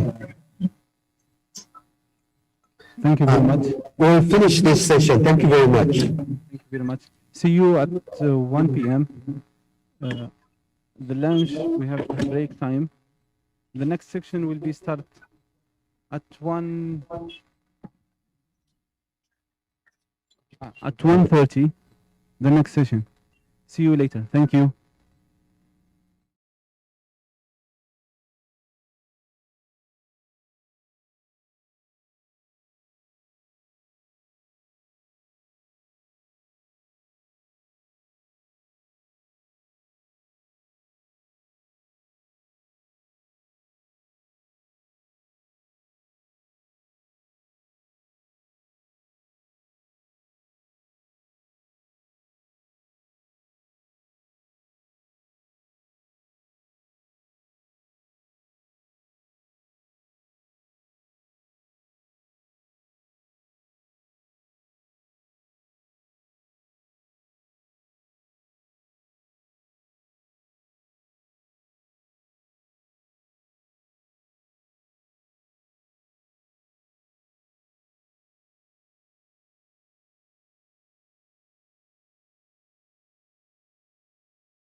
Welcome again to our iPRB Symposium 2021. Sorry we'll be late. We have a technical problem. In the first session, in the morning session, we have some people, they suffer with the sound problem. Now we try to solve that technical issue. Please be patient with us. Our session will be start after 10 minutes. For our participant online in Zoom or in Zoom platform, please, when you join us, mute your microphone. Like this, you will help us to manage this symposium. See you in 10 minutes. Thank you.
Respected audience and viewers, good afternoon.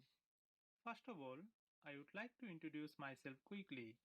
I am Tilak Chandranath, affiliated in the Department of Parasitology, Chumbuk National University, Korea, and in the Department of Parasitology, Sylhet Agriculture University, Bangladesh. Before I start, I would like to express my sincere gratitude to the organizing committee of iPRB 2021 for giving me the opportunity to share my work. Today, I am going to speak about the burden of helminthiasis in Bangladesh, opportunity for Parasite Resource Bank.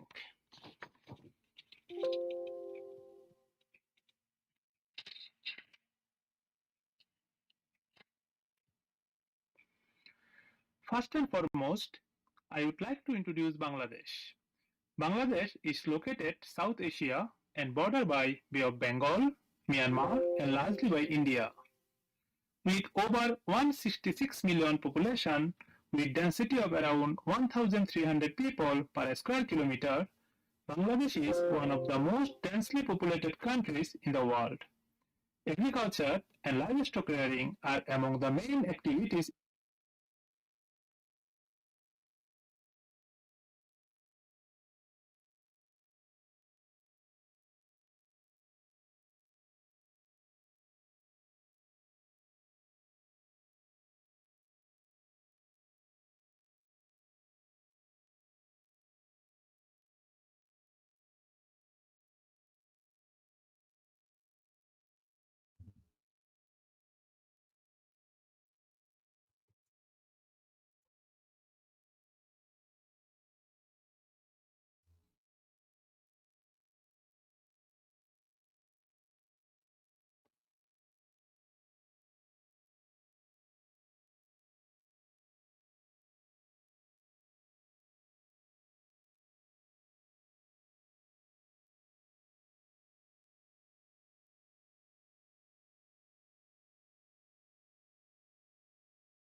Ladies and gentlemen, welcome again in the first session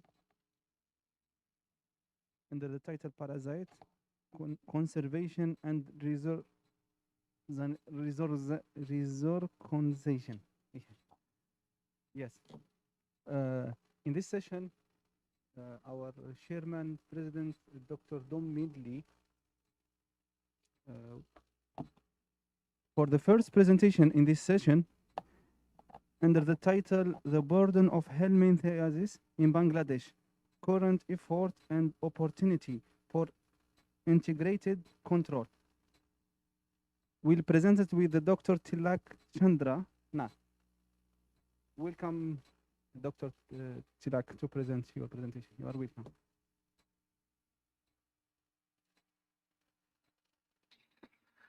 Respected audience and viewers, good afternoon. First of all, I would like to introduce myself quickly. I am Tilak Chandranath, affiliated in the Department of Parasitology, Chumbuk National University, Korea, and in the Department of Parasitology, Sylhet Agriculture University, Bangladesh.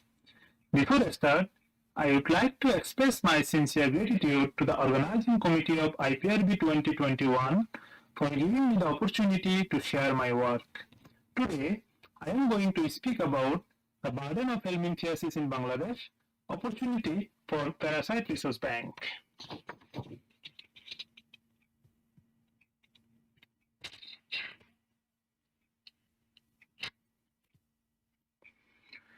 First and foremost, I would like to introduce Bangladesh.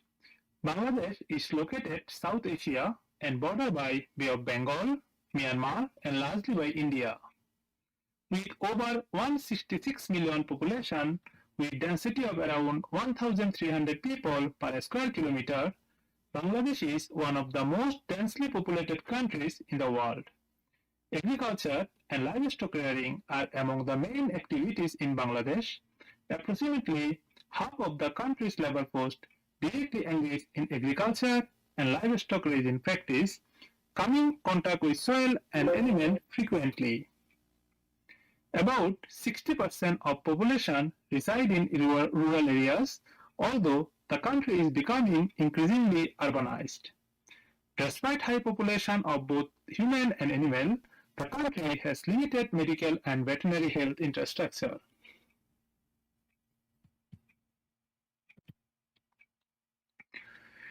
Helminth are broad range of organisms that include mainly roundworm, tapeworm, fluke, and acanthocephalan.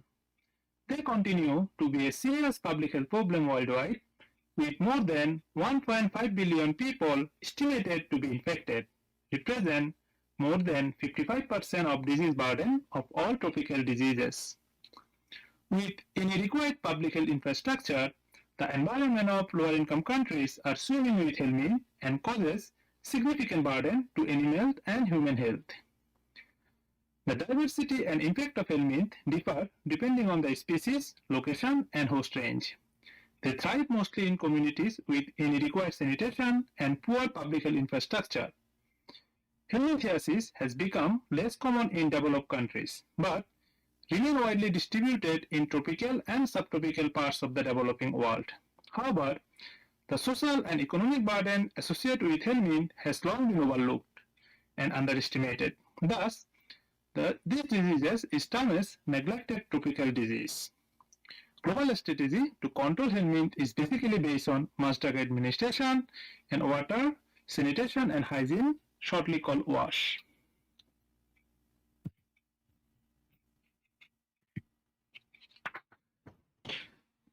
Helminthiasis, while seldom fatal, causes enormous impact on human and agricultural health, with gross medical, social, and economic consequences, considered as one of the major threats to socio-economic development. The impact of most helminth depend on multiple factors such as exposure, external infection, build-up or maintenance of immunity, nutritional and physiological status of the host. The symptomatic carrier or mild symptom, along with lack of interest of healthcare industry on the helminth, meaning that many cases are missed. The high burden of disease is reflected in decreased work efficiency among adults, impaired cognitive development among children, malnutrition and anemia of pregnant women, which is turn severe consequences in economic liabilities of the communities. The disease are slowly rising with non-specific symptoms and only become evident when infection is particularly severe.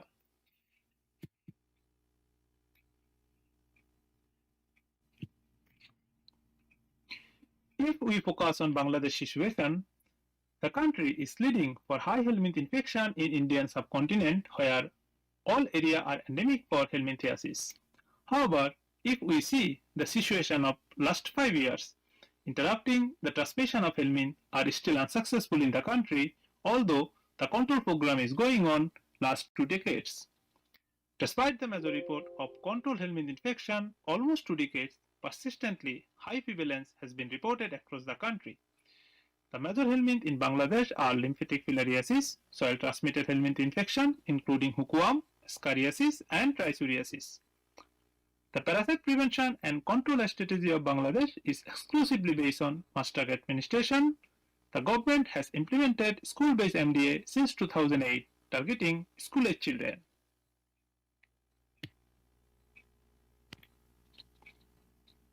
In the COVID era, it is important to say something about the relationship between the COVID-19 and parasite.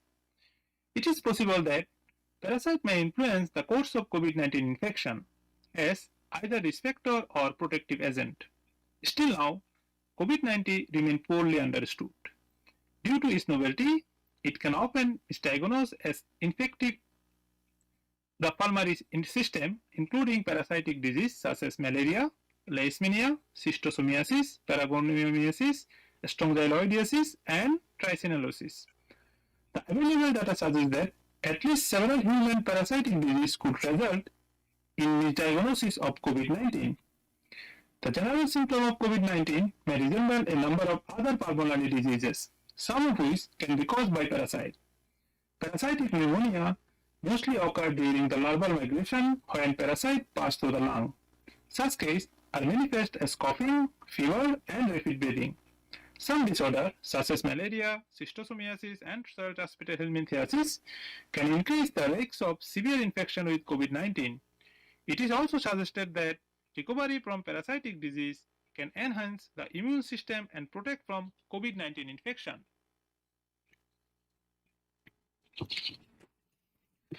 Humans are symbiotic for other life forms and with the environment. Our life and culture are heavily correlated with surrounding environment in every way. Life, animal, and environment provide our livelihood, and employment, and income. We depend on environment for living. We also eat and trade the body part of the animal, and we have pets who offer our love and companies. We capture and mix wildlife species together to trade them in the market. And unfortunately, we destroy the nature continuously for land, food, and money, which causes significant alteration of the ecosystem. All those factors have impact of parasitic diseases. Now, zoonosis. Human and animal live in the same environment and share pathogen.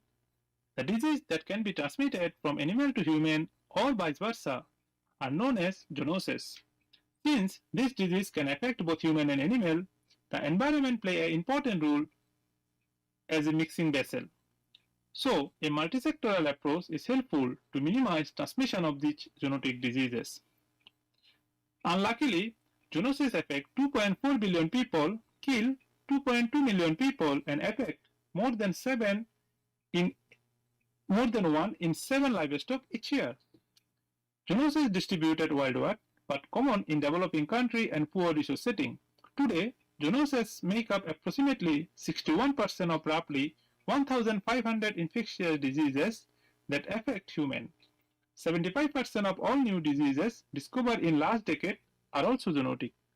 Most recent are bioterrorism are also zoonotic. The effect of this behavior can now be seen to learn from the first emergent event and from those that are presently occurring like COVID-19. The recent pandemic, coronavirus, which is thought to be originated from wildlife, especially bat, is an excellent example to address the interconnection between the human health and animal health.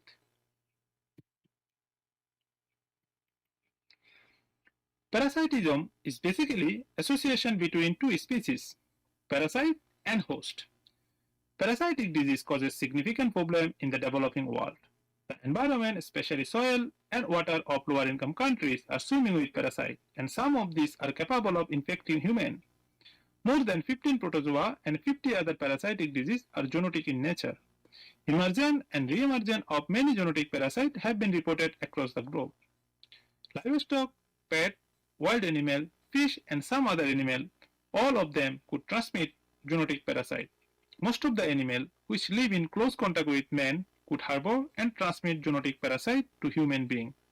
Zoonotic parasites are important due to their human and animal health, food safety, and economic concern.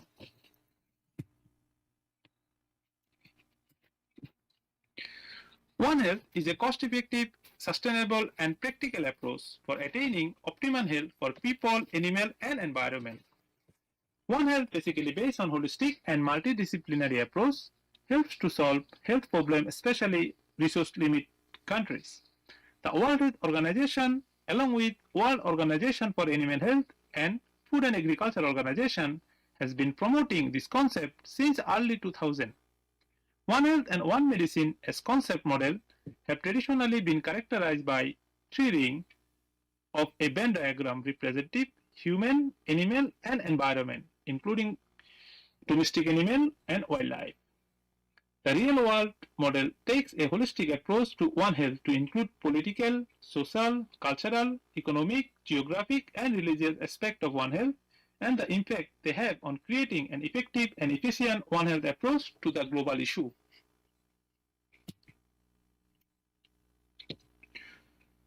Why do we need One Health?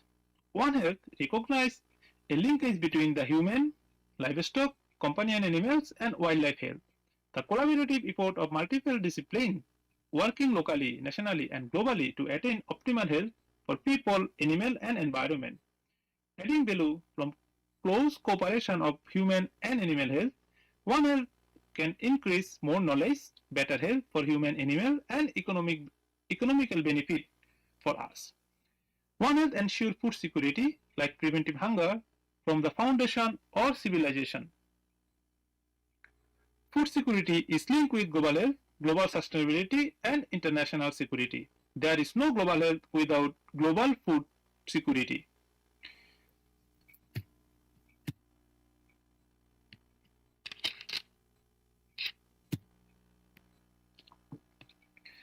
Listed as a neglected tropical disease by One Health Organization, parasitic incidence is slowly rising, and World Health Organization is arguing researchers to direct their attention toward the parasitic research. Although parasitic infection is prominent in lower income countries, developed countries also need to pay attention on it, especially for three main reasons. Firstly, human population are growing and expanding into new geographic area. As a result, more people live in close contact with wild and domestic animals, provide more opportunity for the pathogen to transmit between animal and people. Secondly, the earth has experienced change in climate and land use, such as deforestation and intensive farming practice, which disrupt environmental conditions and provide new opportunity for disease to transmit between animal and human. Thirdly, due to the increased international travel and trade, disease can spread quickly across the globe.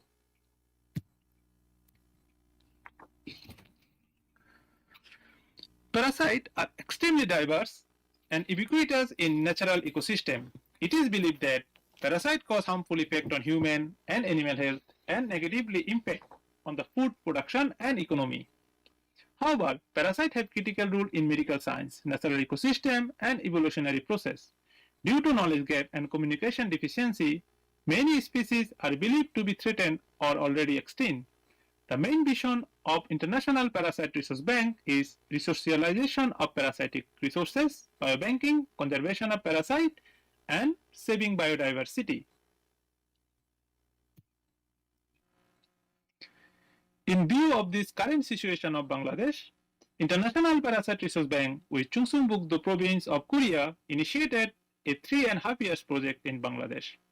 The current One Health-based project, coordinated by International Parasite Resource Bank with collaboration with three public universities, namely Sylhet Agriculture University, Shere-Bangla Agriculture University, and Dhaka University, along with one research institute named ICDDRB, work to alleviate the impact of parasitic zoonosis in Bangladesh, along with the importance of conserving parasitic resources. This project is funded by Chungcheongbuk-do Provincial Government of Korea through the Chumbuk Technopark Basic Science Research Program. Another important objective of this project is to establish Parasite Resource Bank Bangladesh. The project is now continuing to address gap and doing systematic research to identify the dynamics of helminth in Bangladesh.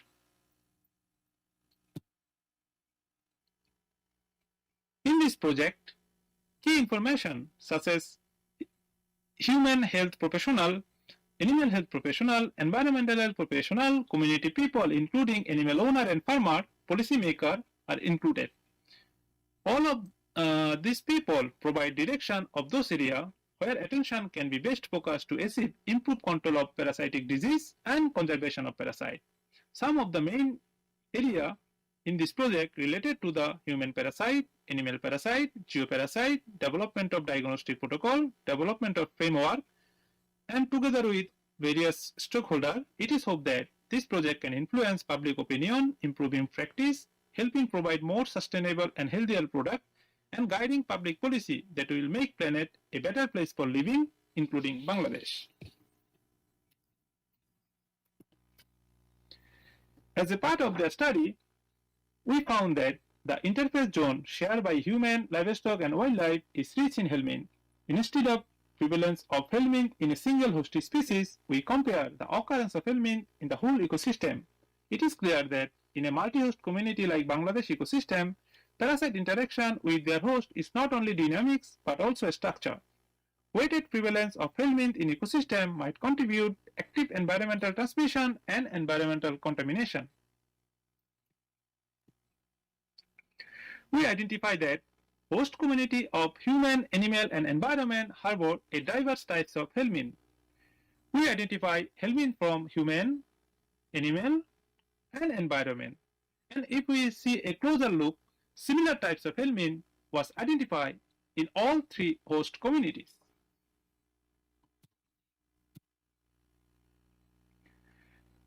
A rich diversity of nematode, trematode, and cestode was identified in this project last 2 years. Most of the observed helminth in this study are well known as zoonotic pathogen, of which some of share across the host species. Closely related host species were likely to be infected by same parasite species. We also identify several unreported species from both human and animal. It means that several helminths present in human, animal, and wildlife are still unknown to science or underreported to certain geographical area. We do not know which helminths have zoonotic capacity or will be the next public health threat.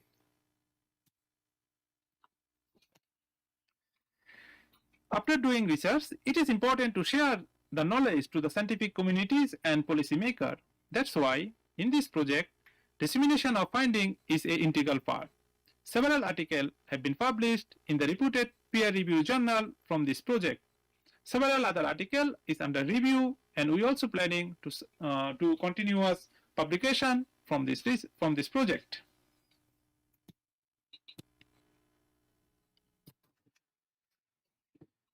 As a part of the project, a sister branch of International Parasite Resource Bank, we established Parasite Resource Bank Bangladesh.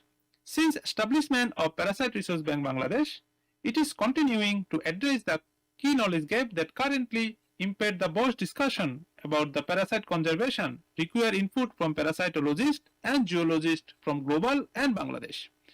It is expected that Parasite Resource Bank Bangladesh will make a framework about the main priorities and challenges of biobanking and conservation of parasite. We will also look how further improve collaboration between the Research Institute of Bangladesh and globally to create better synergies. The Parasite Resource Bank will provide direction for the agenda for International Parasite Resource Bank in Bangladesh for next several years. To keep the progress and make One Health approach, Parasite Resource Bank Bangladesh will continue to address the crucial factor related to the parasite and parasitic bioresource. A clear strategy will be developed in next few years to take the approach forward more efficiently. An independent dedicated institutional framework will also be developed. Multidisciplinary human resource from human health, animal health, environment, and other relevant stakeholders can work together under the same umbrella of Parasite Resource Bank Bangladesh to make a better result.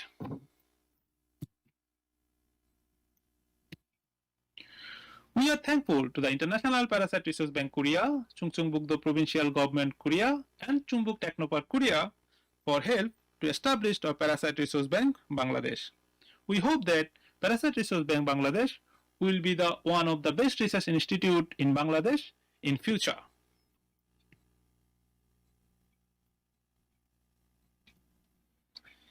That's the end of my presentation today. Thank you for being here today and taking time to listen to my presentation.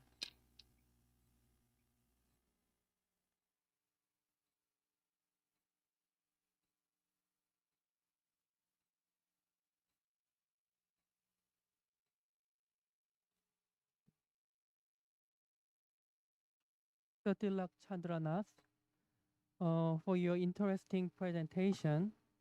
But to start the first session a little bit late, I hope all presentation finish it. Then I would like to invite questions from the audience. Thank you. Thank you, Mr. President. Our next presentation will present with Dr. Opal Pitkasulara with the presentation under the title An Update of Population Structure and Genetic Diversity of Opistris virverini, Sensolato in Thailand and Lower RPD. Lower PDR. You are welcome, Dr. Opal.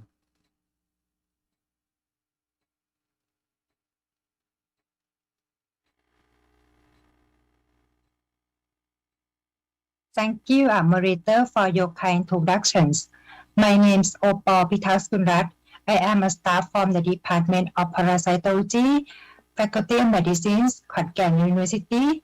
First of all, I would like to thank the iPRB Symposium 2021 for giving me a chance today to talk in this symposium. Good day, all participants.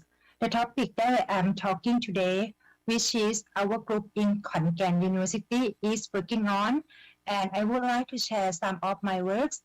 The topic is an update on the population structures and genetic diversity of Opisthochypirine censurato in Thailand and Laos. My talk today will be divided into two parts. Firstly, the background of Opisthochypirine will be described, and the second is an overview of systematics and population genetic studies on Opisthochypirine in Southeast Asia. I would like to describe briefly about the backgrounds of Opisthochypirine or small human liver fluke in Thailand.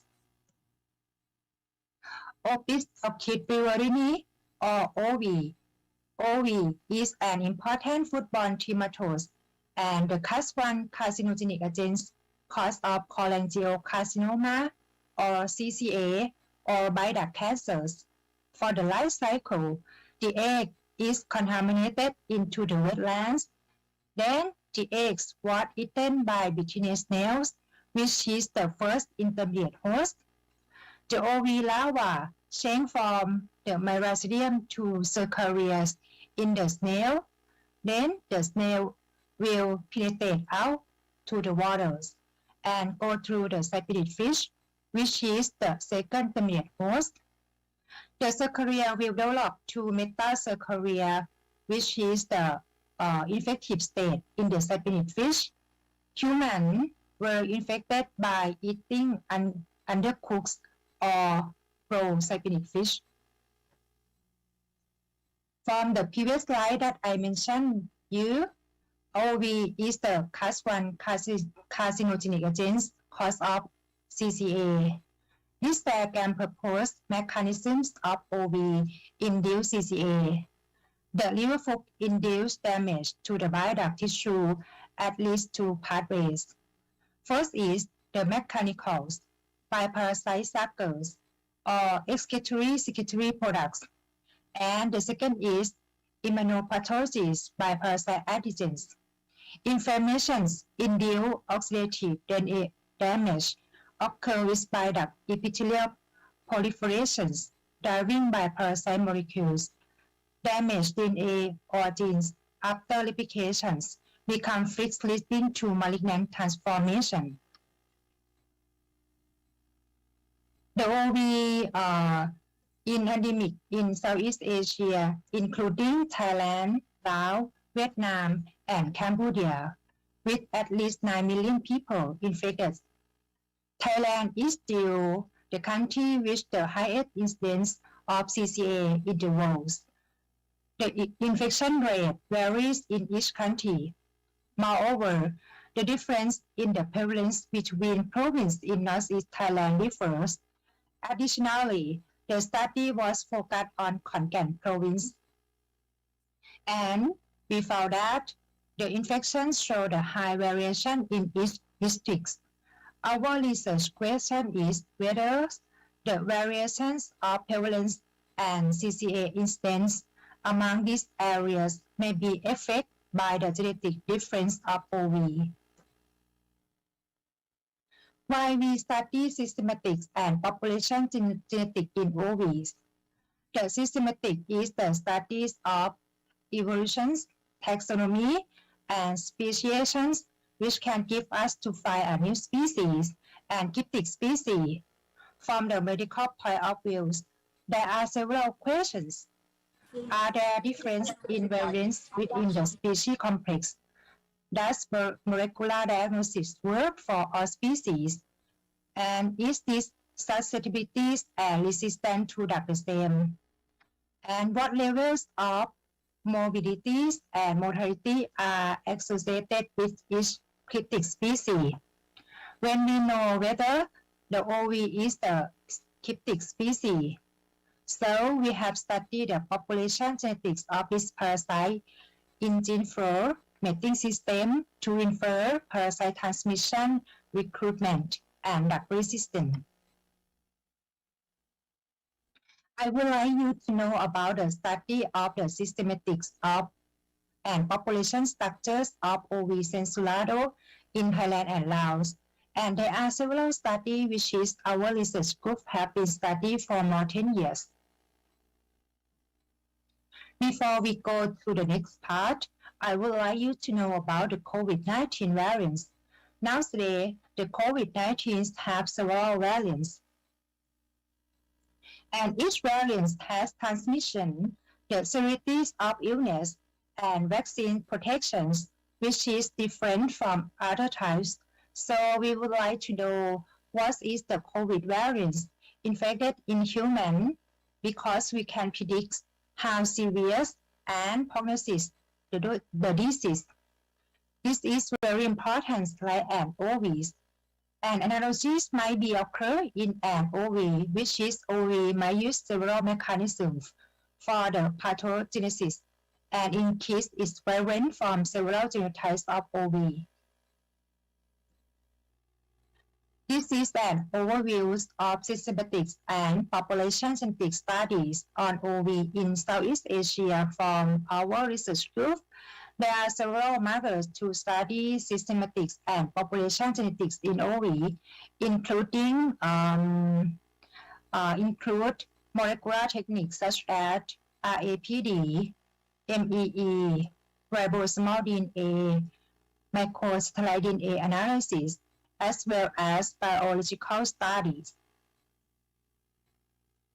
This is study on genetic variations of OV by Siti Thawan in 2007.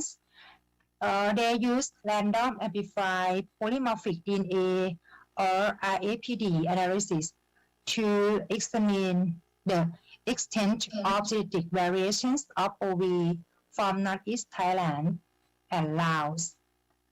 The comparisons of the RAPD profile reveal that OV from Laos was genetically distinct from Thailand. Our systematic analysis of OV based on multi-locus enzyme electrophoresis or MEE indicated that OV is a species complex, consists of at least 2 sibling species. One occur in Thailand and the other in Laos.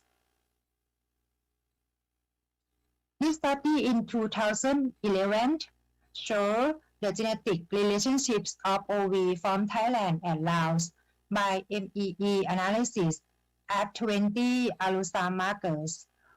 And you can see OV from Savanakhet province from Laos has the same cluster as OV from Songkham River wetland in Thailand and the Nam Ngum River wetland in Laos. We next study about population genetics and info between 6 different wetlands in Thailand and Laos by using microsatellite DNA. When compared with populations from different wetlands, the genetic differentiations or FST value was observed between 6 wetlands in Thailand. Moreover, a study of OV population genetics at a microgeographical scale in Khon Kaen province, Thailand, using microsatellite DNA analysis. The result represents the genetic diversity and population substructuring in OV over a small scale, which is similar to found at a large scale that I mentioned in the previous slides. This provides the basis for investigating the role of parasite genetic diversity and differentiation in transmission dynamic and control of OV. Interestingly, for the biological study of OV in different wetlands, for example, worm recovery, the fecundities of OV from the Songkham River in Thailand were significantly different from other wetlands in Thailand and Laos. Furthermore, microsatellite DNA was used to examine the population genetic structures of OV from several species of cyanid fish.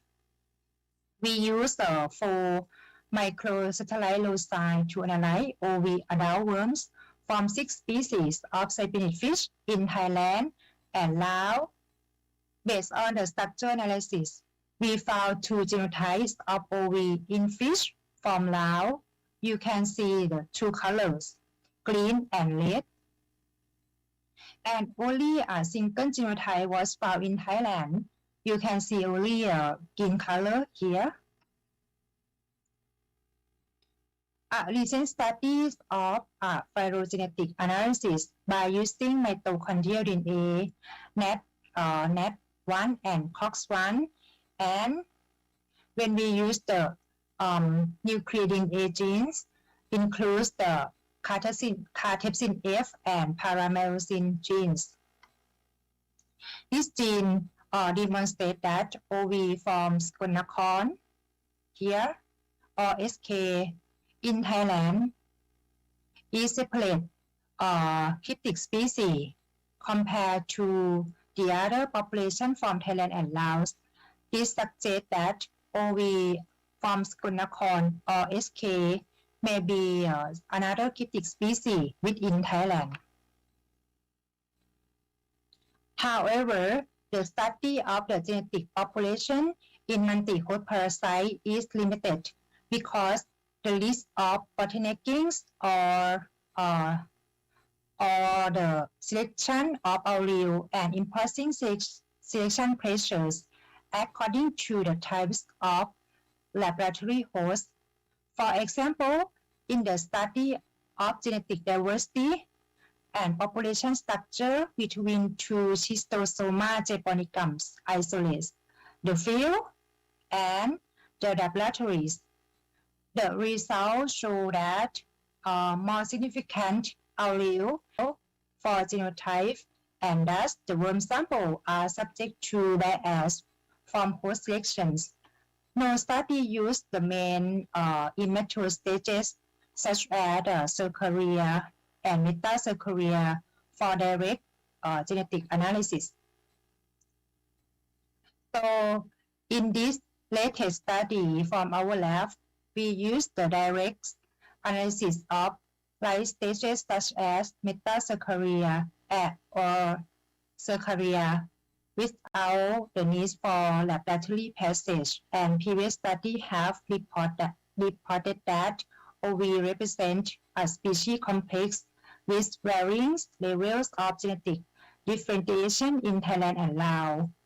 So we examine population genetic structures and genetic diversity of OV using extensive sample of the parasite collected over 15 years from 12 geographical localities in Thailand and 8 localities in Laos. And the parasite life cycle stages of 721 individuals of OV includes 91 cercari, 230 metacercari, and 400 adult worms were genotyped using 12 microsatellite loci and mitochondrial marker. Let's move to the material and method. This table shows the detail and life stages, sampling date, and locality for population genetic analysis of OV using microsatellite data. Includes parasite life cycle stages of 721 individuals of OV. This picture shows the study area that I mentioned you before from the previous slide, and you can see there are many localities in Thailand and Laos. For the metacercari and adult worm collection, cyanid fish from different areas in Thailand and Laos were classified based on morphological method and were digested by pepsin solutions. OV metacercari were examined by dissecting microscope. Half of the OV metacercaria were used to infect hamster by intragastric intubations. At 4 months after infections, the hamster were sacrificed and adult worms were recovered from the bile ducts. The remaining half of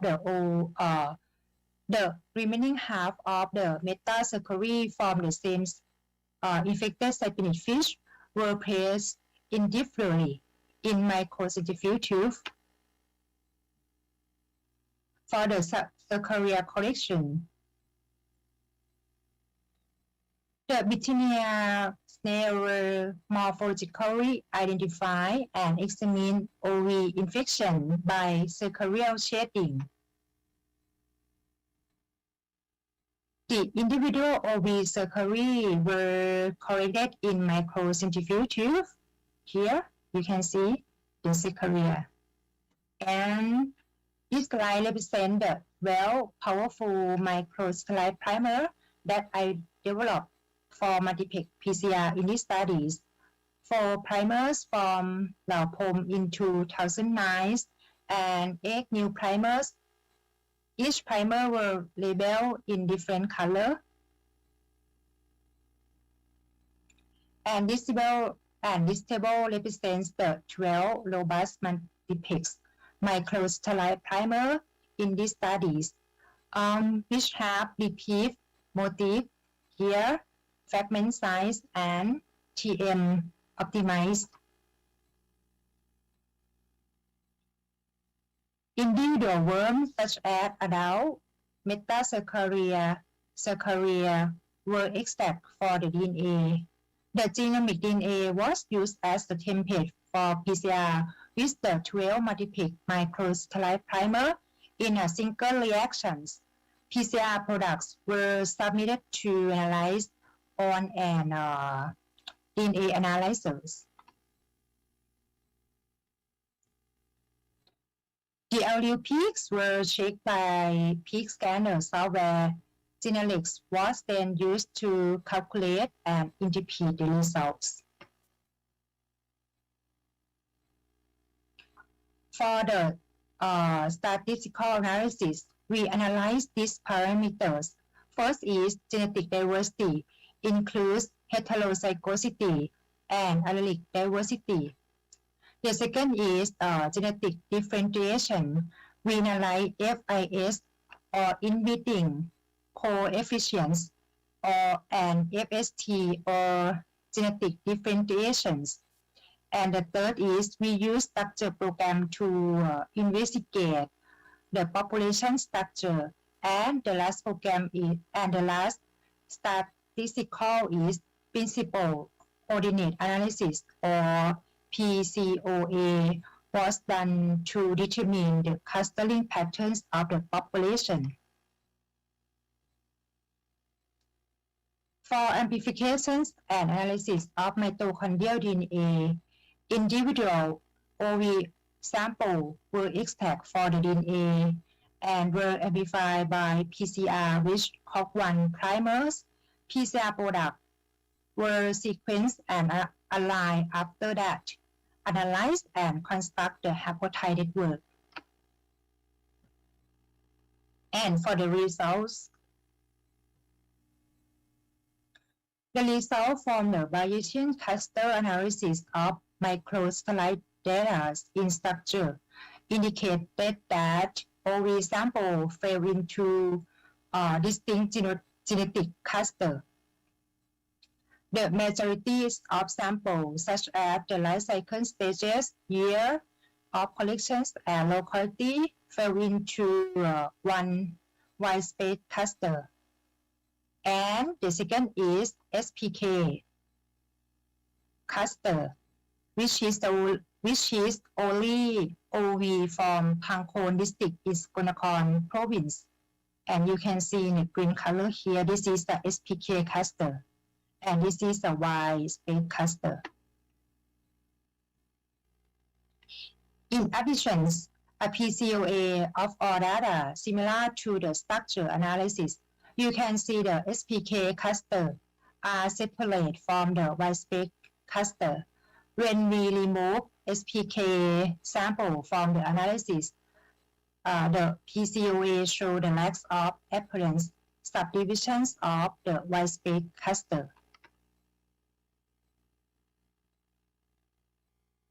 When we compare several life stages of OV from the same years for 4 localities, we found a low and non-significant pairwise FST or genetic difference value, indicating that immature and adult stages represent the same underlying populations.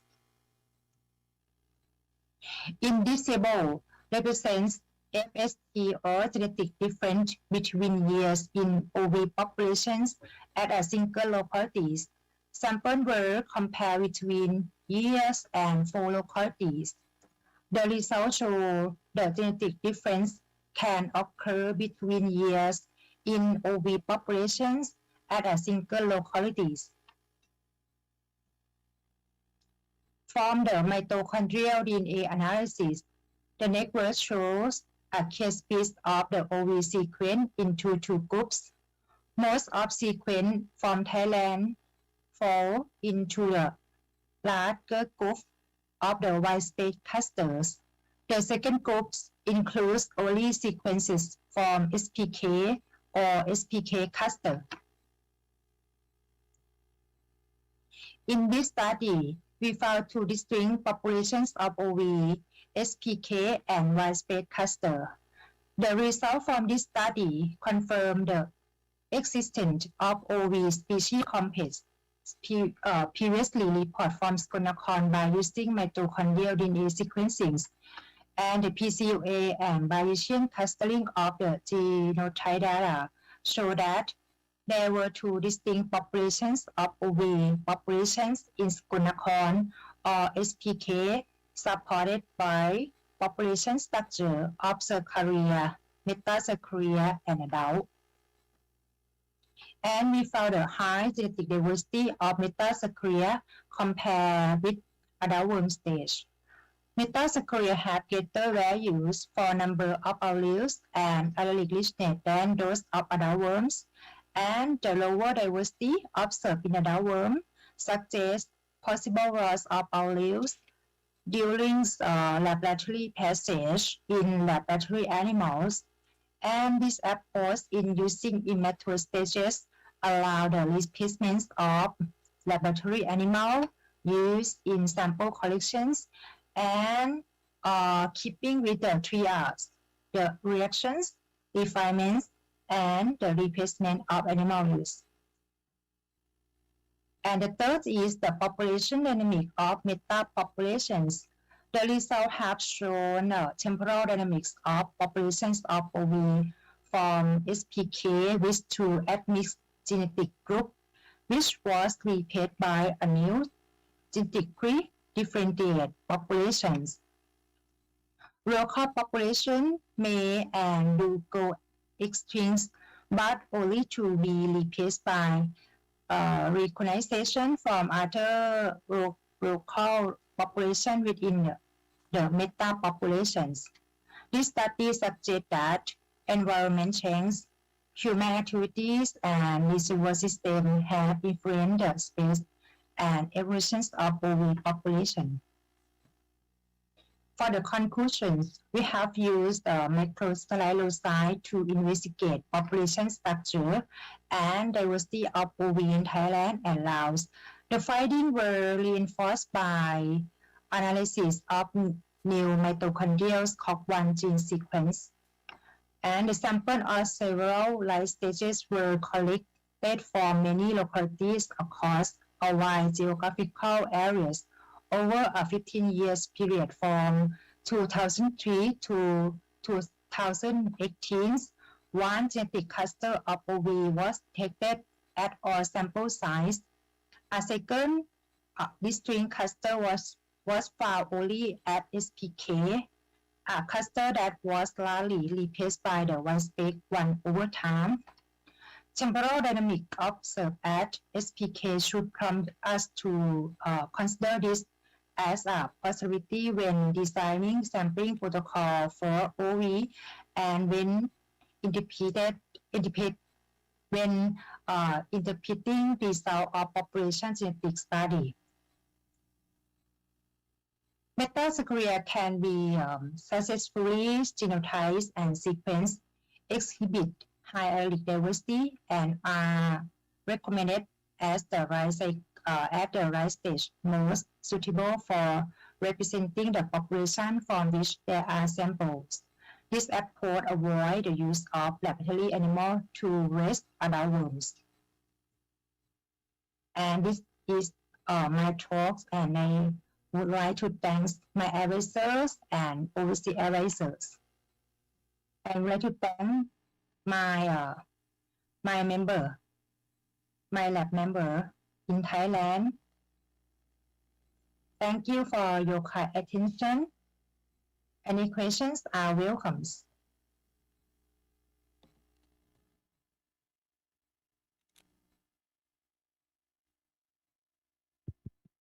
Thank you, Dr. Opal, for your kind presentation. As Dr. Lee mentioned, the question we'll make later. The next presentation we present with Professor Nina Singla. Okay.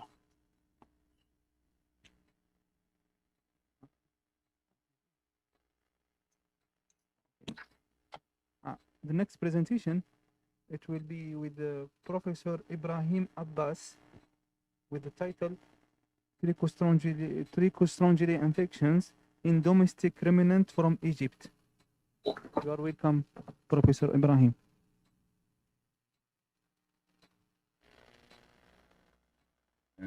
Hello everyone, warm greetings from Egypt. I am Ibrahim Abbas. I'm working as Associate Professor of Parasitology in Mansoura University, Egypt, and it's my pleasure to share you this symposium and to introduce a study in collaboration with Professor Michael Hildreth from South Dakota State University in the United States.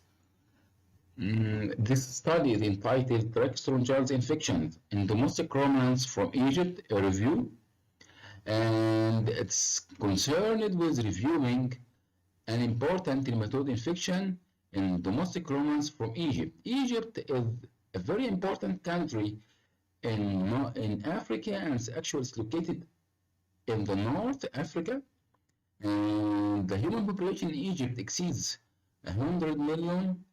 The livestock sector in Egypt represents nearly 40% of the total agricultural productivity, and an important constraint for the livestock industry is infection with the trichostrongyles. Trichostrongyles or trichostrongyli nematodes, the group of nematodes inhabit the gastrointestinal tract of ruminant livestock, and there are usually 7 genera involving many species, and infections are usually found in mixed forms with 2 or more species. The most important trichostrongyl worldwide is Hemionchus contortus. It's the most important, most damaging, most pathogenic species. It's highly prevalent worldwide, particularly in the tropics and subtropics. The nematodes of the trichostrongyles can cause significant economic losses in the livestock industry, and these losses are coming from 2 things. The first is the pathologies they can cause. You know, something like Hemionchus contortus is maybe deadful for sheep, or maybe deadly for sheep. And the other thing is from the control strategies this nematode necessitate. An important challenge for controlling this nematode is the anthelmintic resistance, which is distributed worldwide. So the important or the objective of the present study is to critically review the epidemiological and the clinical disease patterns, as well as the anthelmintic resistance of various trichostrongyles infecting domestic ruminants from Egypt. For that, we conducted a systematic electronic search from January to June 2021, and this search or this systematic review and the meta-analysis were conducted and according to the guidelines of the PRISMA. We have investigated various international and local databases, various international databases like PubMed, Scopus, ScienceDirect, or Google Scholar, and the local databases including the websites of the Egyptian Knowledge Bank and the Egyptian University Libraries Consortium. Also, we have investigated the social networks like ResearchGate and academia. And we use for our search different keywords, including gastrointestinal nematode, parasitic gastroenteritis, trichostrongyles, hemoncus, trichostrongylas, osteostagia, also the others, and we use the name of animals or the animal species like sheep, goat, cattle, buffalo, camel, and we also use the antibiotic resistance and of course Egypt. And we found many articles with no full text. So we have libraries of different Egyptian veterinary colleges were consulted to identify the older published papers which are not available as electronic files. After that, we have collected all the published data, and the retrieved papers were evaluated or assessed for inclusion. We used only the papers which are available in full text, and the other papers which are not available as full text or as conference or proceeding abstracts were not considered for this review. And the important findings of the included papers were extracted, tabulated, and statistically analyzed. Then we have identified nearly 490 reports from international databases and 110 reports from social networks and about 80 reports from the local databases.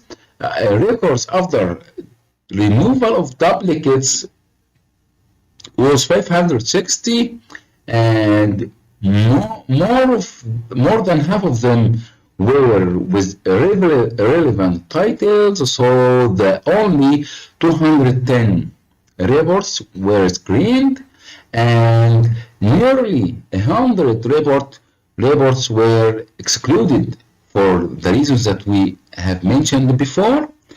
Then we have added about 25 reports from libraries of Egyptian veterinary colleges. So the final number of articles that were included in this review was 135. We found that most of reports have focused on sheep. Sheep is the most important animal that's infected with trichostrongyles, and in Egypt the sheep population exceeds about 5 million heads, mostly reared as free grazers and move among different agricultural lands. In Egypt, we have no open pastures, and the open pastures are restricted only to few regions like the coastal strip.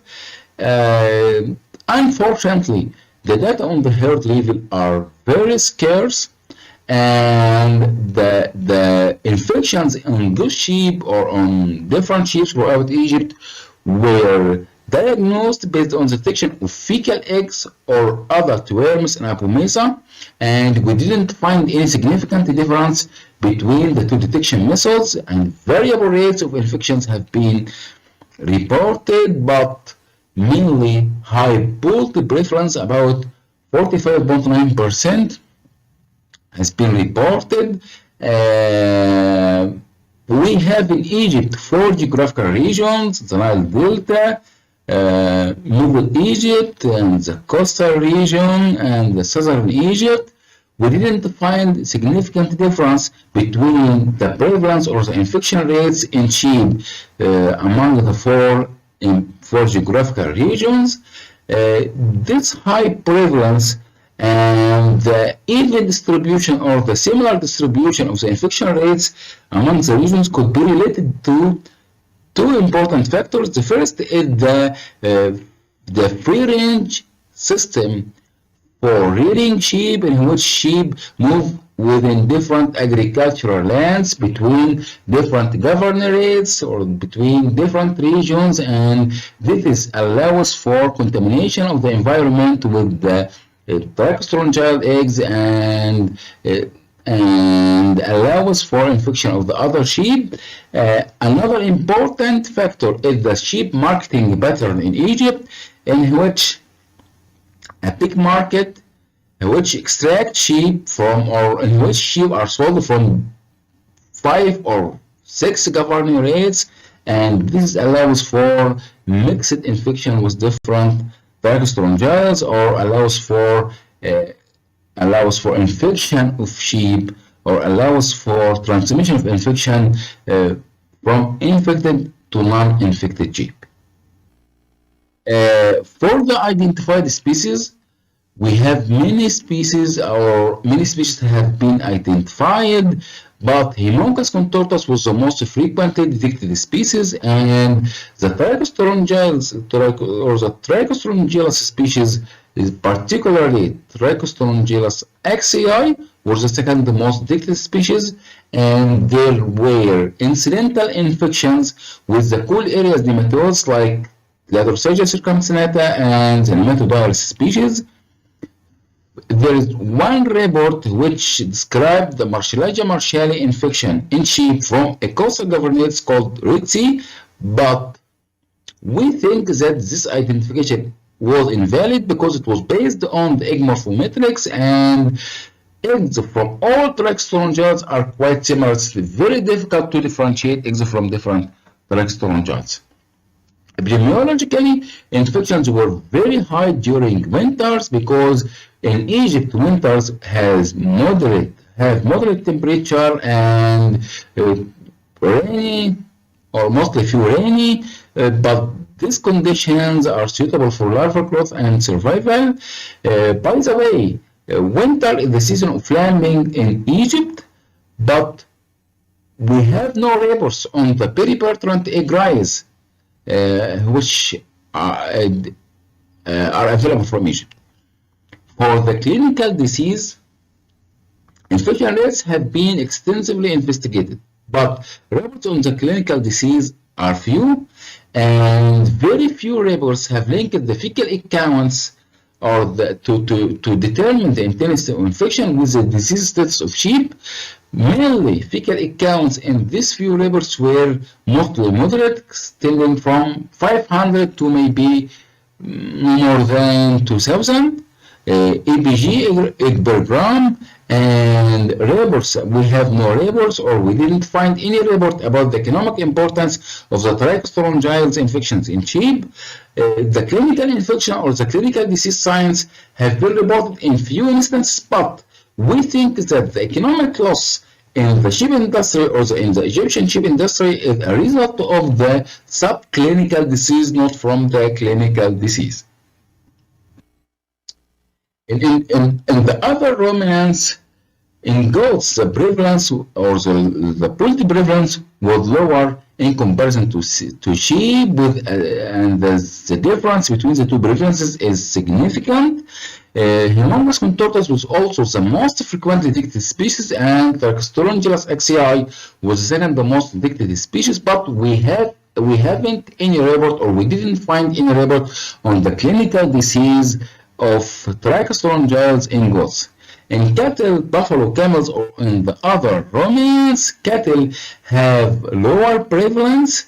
Buffaloes had the lowest prevalence, having exceed 11.1, the polled prevalence, and the camels, the prevalence in camel was moderate, nearly 28.5%, but some reports have investigated the infection in the imported camels in Egypt. The government import many camels from Eastern Africa to compensate the food gap, or the annual protein gap, and these imported camels could create a future problem through introducing of new trichostrongyl species in the Egyptian environment. This is a very famous market of the imported camels in Giza. It's called Perkash.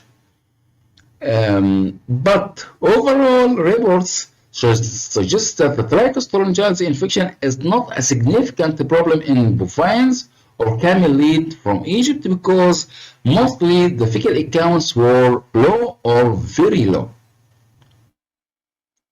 For the anthelmintic resistance, reports have mostly focused on or examined sporadic cases, not herds of sheep, and the most important protocol that used to diagnose the anthelmintic resistance was the fecal count reduction tests.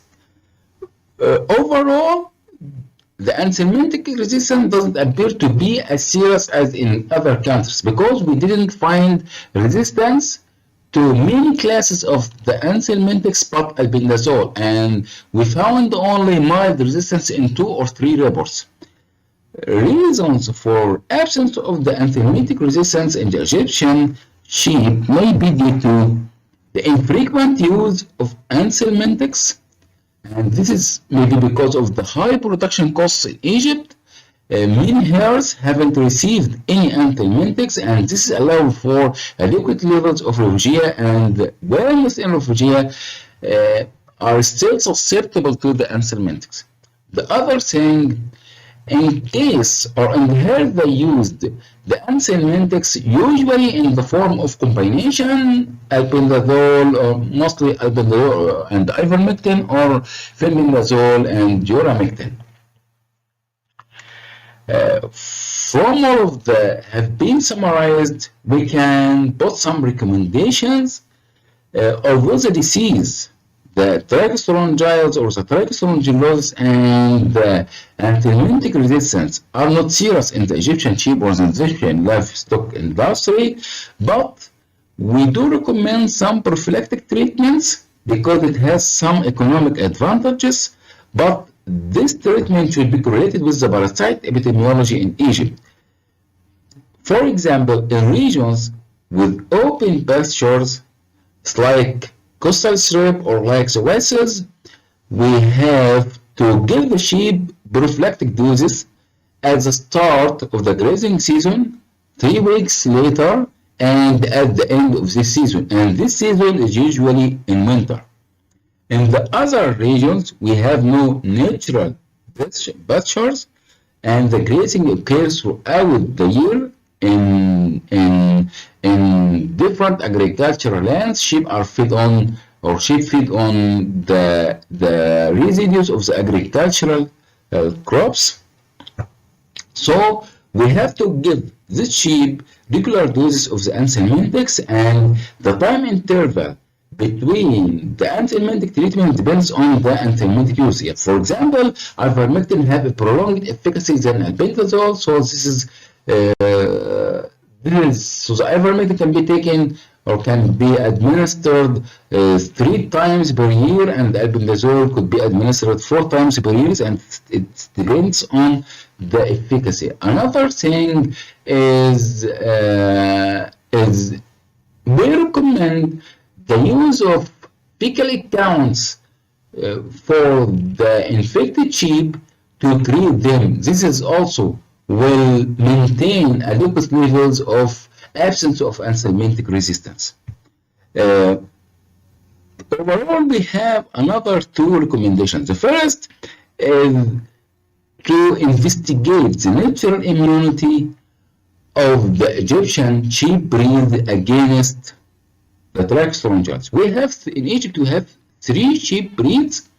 It's like, for example, it's called Rahimi, Barki, and I think Baladi. We have 3 breeds.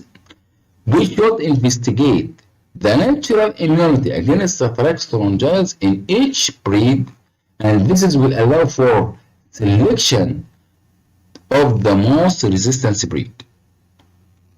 Another thing, we have to design a large-scale study, but at the herd level, investigating several sheep herds from various governorates to identify the infection rates, but precisely identify the infection rates, the species present, and the fecal counts, and investigate the anthelmintic resistance.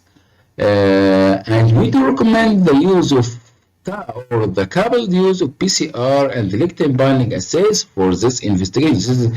This is I think these post protocols are very or very beneficial to diagnose the species present and to investigate the fecal accounts.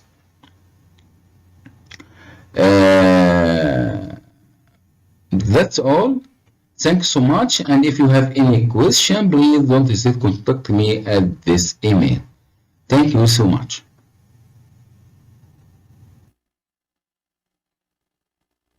Thank you, Dr. Ibrahim, for your nice presentation. The next, the speaker is our last speak. As I mentioned, after last speak, we will get the question time. Okay, thank you. Let's start your presentation, Dr. Mubarak. Hello. Thank you, Dr. Lee, to give me a chance to present my research. My name is Mohammed Mubarak, researcher in iPRB, International Parasitology Resource Bank, Korea. My presentation today, under the title, The Barrier and Motivator to Use the Hospital Record for the Research, a retrospective study for human alveolar echinococcosis and cystic echinococcosis.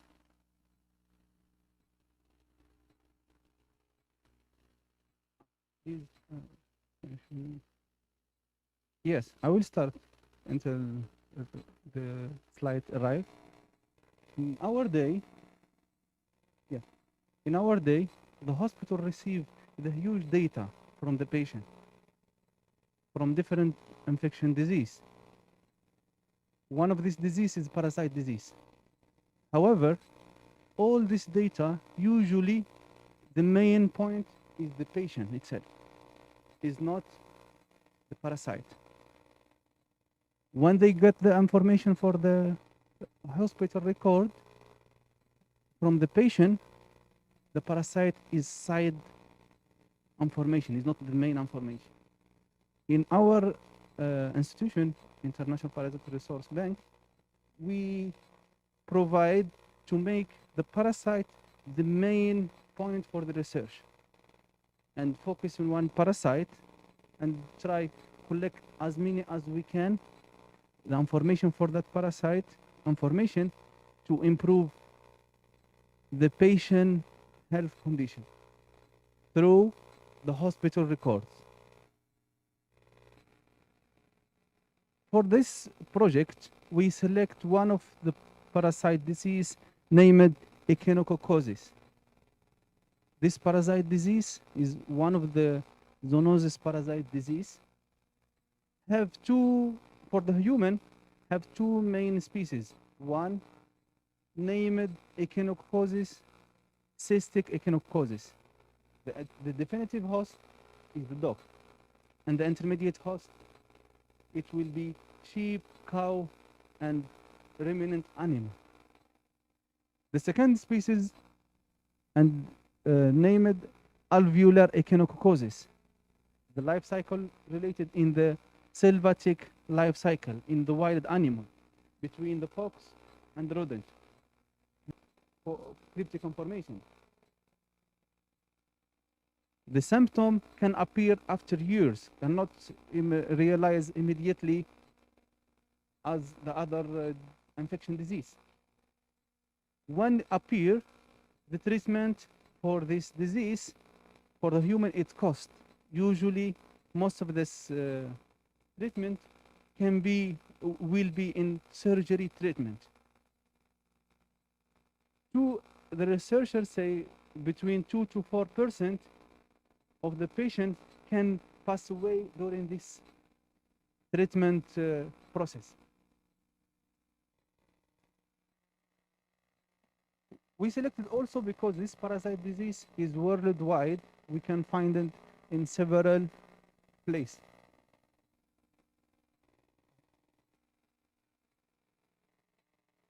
Yes. To apply our research, we selected two hospitals in two different endemic countries, one in Turkey and one in Algeria. The process starts using the fresh sample from the patient immediately did the surgery, arrived to the hospital, also from the hospital record data received as keep it in the pathology laboratory. And we start the process to analyze the soft data and the hard data. As I mentioned, the sample collected from Turkey, from one of the high endemic area, infected with two species, Echinococcus multicularius and Echinococcus granulosus. And from Algeria, the same. From infected, the high infected area, the patient gets surgery in the main regional hospital in that area. In total, we collect 135. We examined 134 samples from Turkey and 72 in total 100 from Algeria.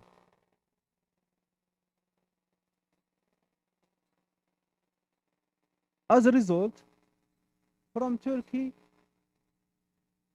the cyst about Echinococcus alveolar, all the infected organ only from the liver or brain. However, the infected organ infected by Echinococcus granulosus, it can find from different organ, from liver, lung, or infected mixed infection from liver and lung, both of them. When we check the infection between the gender of the patient, we realize in both species most of the infection high between the female patient.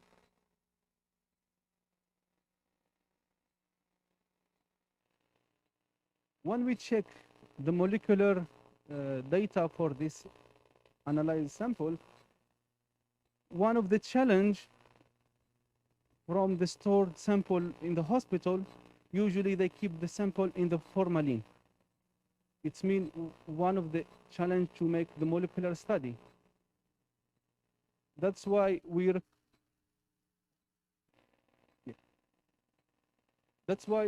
try to do our best to extract DNA from this formalin sample. And finally, we identify which species from Echinococcus multicularius in that area and also Echinococcus granulosus. About the result from Algeria is a bit different from Turkey. The sample in that hospital, they keep it directly in the refrigerator in 4 Celsius degree. That it makes more challenge. The people, they guess, when they keep it directly like this, it can be one good method to do the molecular study. However, from 100 samples, only we can analyze only 27 samples have good quality DNA, show good quality DNA. When we check the data for the infected organ, most of the organ was in the lung, liver, or mixed organ. And is not far as the Turkish sample, most of the infected patient was the female.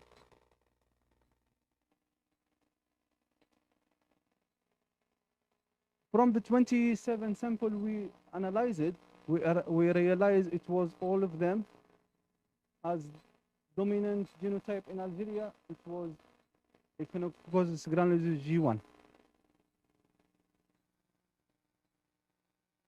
In conclusion, for this data, it shows us some result. How we can handle with this data, and in the future, how we can improve and suggest to the hospital how to keep their sample for good quality, can use it for the biobanking, for our biobanking sample, or for their institution too. That's why we can realize the hospital-based cases were included in this study, and those do not exactly represented the current situation of disease, but made for us a significant contribution for the knowledge. It's not only for this study area. Also, this study is confirmed with our research is confirmed to existence of Echinococcus multilocularius in Turkey for the first time. Through this study, we emphasize that this study, the dominant genotype in the region in both countries. And finally, this data provide information for both disease in terms of present species and genotype, which are essential for implementation of effective control strategy for this disease.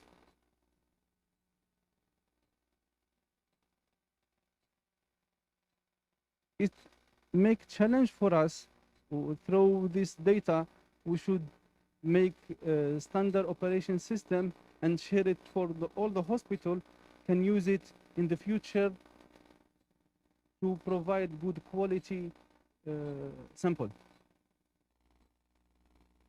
Finally, I will thank first of all Professor Om, the president of iPRB, International Parasitology Resource Bank, for his effort to collect, to gather these different teams from different countries to realize this work.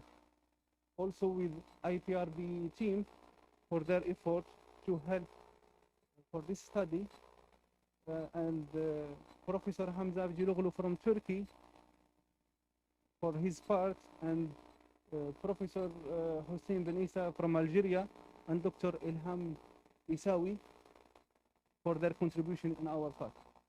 Thank you very much. If any question, please contact me via email or in chat box through Zoom group. Thank you. Thank you, Dr. Bia. Thanks for your nice presentation. So that is our last present, but only one session from Dr. Singla. We are not available in this time, so next time I hope to invite again to his presentation next year, and fortunately we can using the Zoom the invited to question to speak for our presentation. So okay, Dr. Hamina Khanum, please.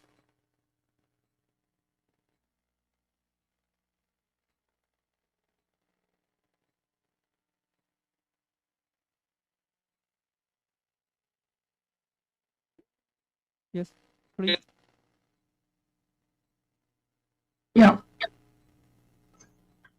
Thank you very much for the presentations. Can you hear me? Yes. Yeah. I have one question that is on the presentation on Echinococcus. Okay.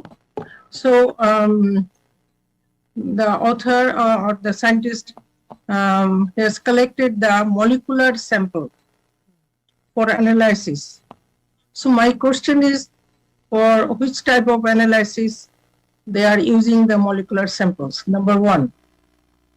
Number two, that is chemotherapy or deworming therapy can eradicate the helminths, but not always the Echinococcus granulosus. And number two, is there any effect of deworming therapy on the cyst of the Echinococcus?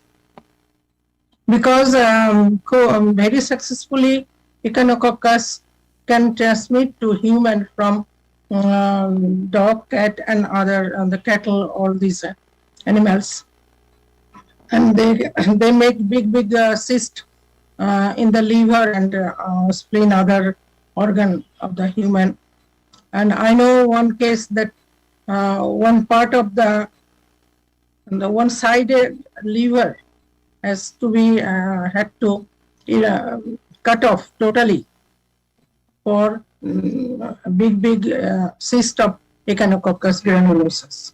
So what is the way out to eradicate the cyst from the human and animal? Is there any advanced progress in this field? Thank you. Okay, please answer, Dr. Bia. Thank you, Professor Hanem, for your question. I will start for the first question. For the molecular study, in our research, we check for the mitochondrial DNA as basic studies to analyze COX-1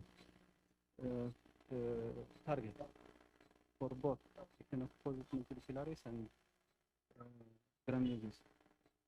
This is the first point. We cannot hear. Do you hear me now? Yeah. Please. Hello, do you hear me? Now it's okay. Okay. Yes, Professor Hanem. I say for the molecular analysis, we check the target COX-1, the mitochondrial COX-1 gene for both multifilarius and granulosus. For the deworming for the animal, in this part, we didn't check the dog studies. For the human, as I mentioned in my presentation, we collect the data what the hospital registered as a hospital record. In both hospital, we didn't find how the patient, which treatment they took, albendazole or which kind of treatment. That hospital, they don't have this protocol. That's why we did this study to improve them, to show them their mistake. In the future, they can prove this strategy and they keep this record for the patient. The third question, you asked me about the human. Professor Hanem.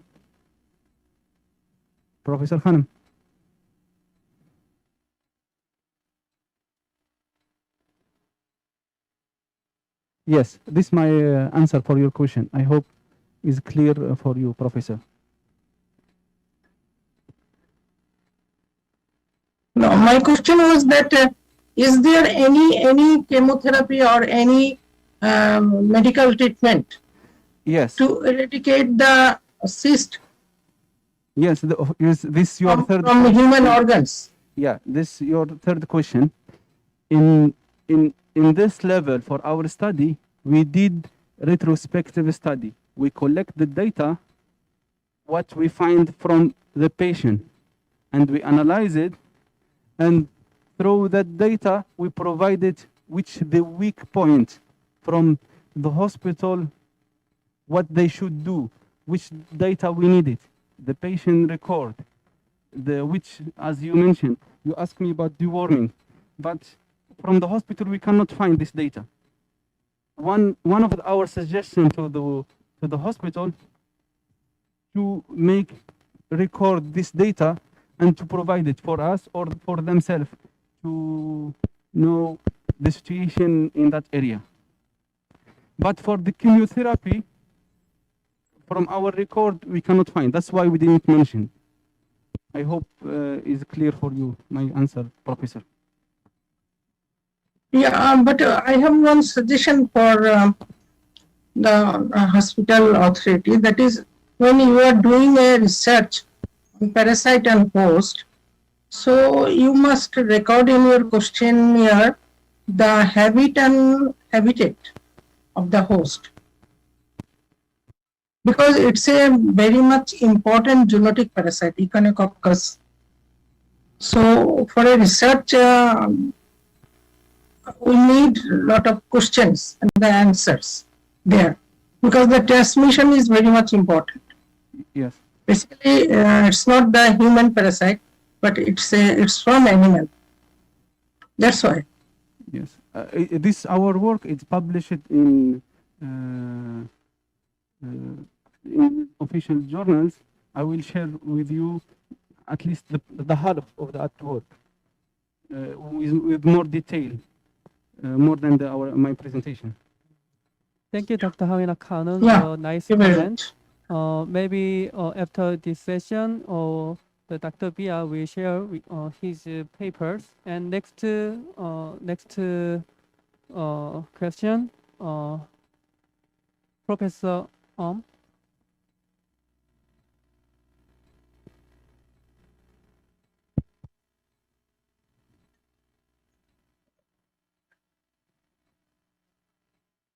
For Dr. Bia, I have no question, but I have a question for the next session, the other presenter. Is it finished? Yeah, I finished my answer. Okay. May I ask Opal from Thailand? Opal's available there?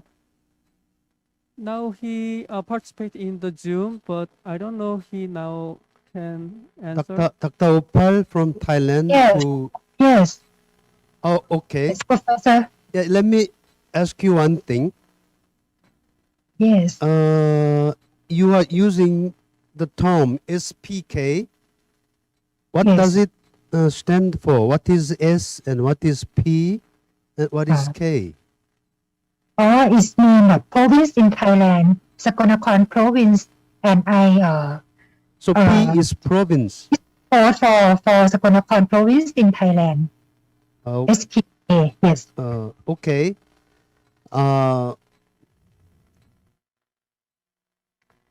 Your topic was really interesting, and it shows that there are distinct two genetic lineages of OB.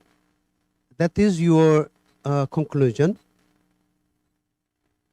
One is from Thailand and the other from Laos.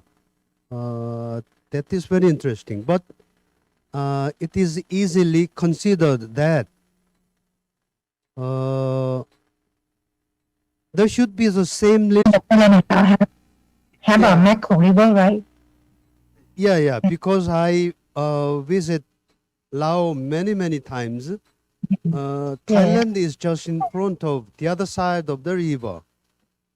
So they are sharing the same fishes between the two countries.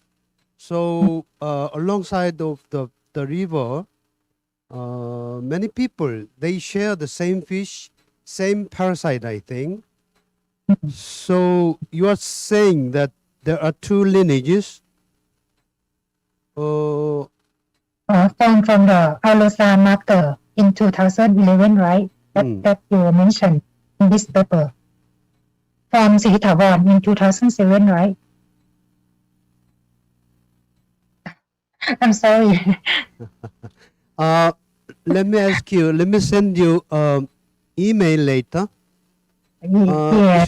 Is there Dr. Pu? Thank you, Professor, for your question. You have your friend Dr. Pu there. She's not available online. Okay, Dr. Opal, let me send you email later to ask that. Thank you very much. Thank you.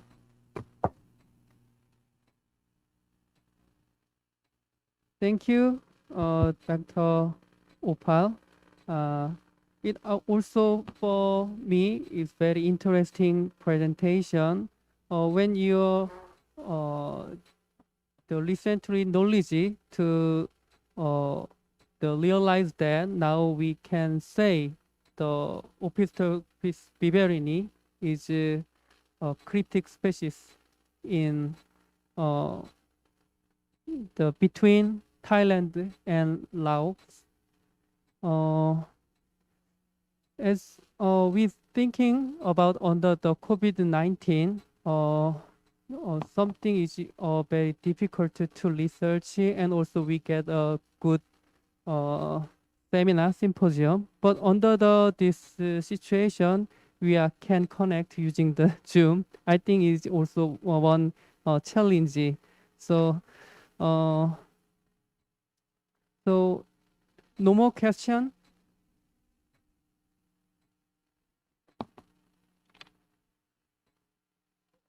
Okay.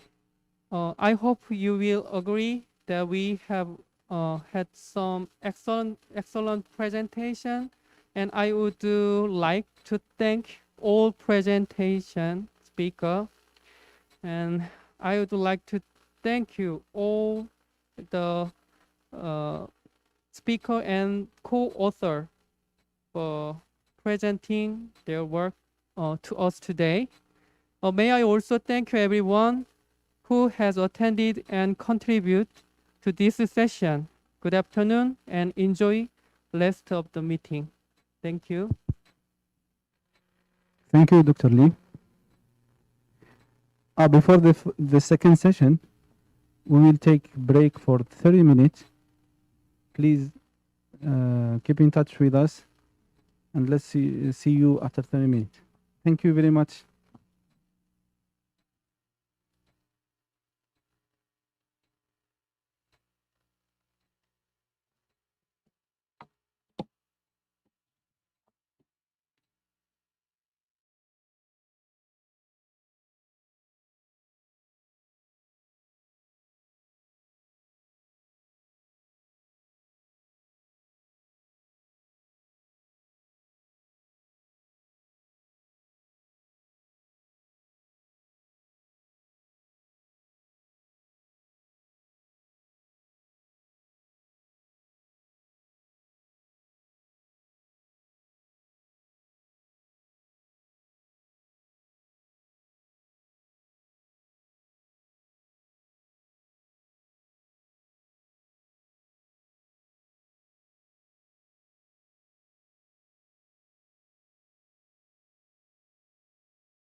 Ladies and gentlemen, good afternoon.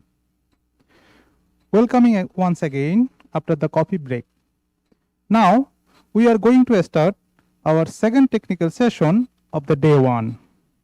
Fortunately, we have 3 guest speakers today in this session.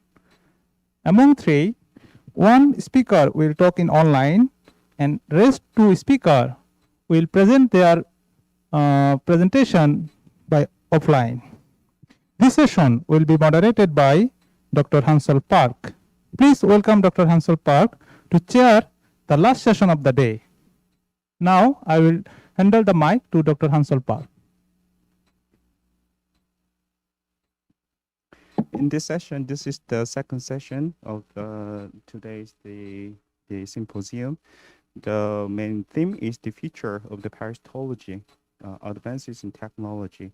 So in this session, we are talking about the advanced technology for the parasitology and some applied method how to manage the bioresources of the parasites. So as a first speaker, we want to invite the Dr. Pinky Kaur from Barakatullah University, India. She's going to talk about the Clinostomidae metasecariae, molecular and scanning electron microscopy description, coupled with energy dispersive X-ray analysis. Please. Warm regards to one and all. It brings me an immense pleasure to share my small piece of research work, and I'm grateful to the organizers for giving me an opportunity. The present work deals with the Clinostomidae metasecariae, their molecular and scanning electron microscopy description coupled with the energy dispersive X-rays analysis. The work has been carried out at the premises of Barakatullah University in the Department of Zoology and Applied Aquaculture. As we all know, these diagenetic trematodes are cosmopolitan in distribution and ubiquitous parasite as they acquire several freshwater fishes as their host. And in the present study, we have collected Euclinostomum heterostomum and Clinostomum species in the metacercarial form, and both these genus belongs to the family Clinostomidae. Both the genus are very morphologically distinguishable, and that's why we are here providing the molecular and phylogenetic characterization of these two related species. The metacercarial form of Clinostomum species, which is highly rich on acquire fishes as their paratenic or the intermediate host. From there, these infectious metacercaries were transferred to the higher invertebrates, usually the avian host. And from there, they disperse to get to the invertebrate host. So they have an indirect life cycle, and in this indirect life cycle, they are utilizing fish as their carrier. This slide represents the host species and shows the location of the metacercaries in the host. This is the Euclinostomum heterostomum metacercary. We have collected this in the encysted form, and these encysted forms appears deep yellow in color with brown tinges in the surrounding surface.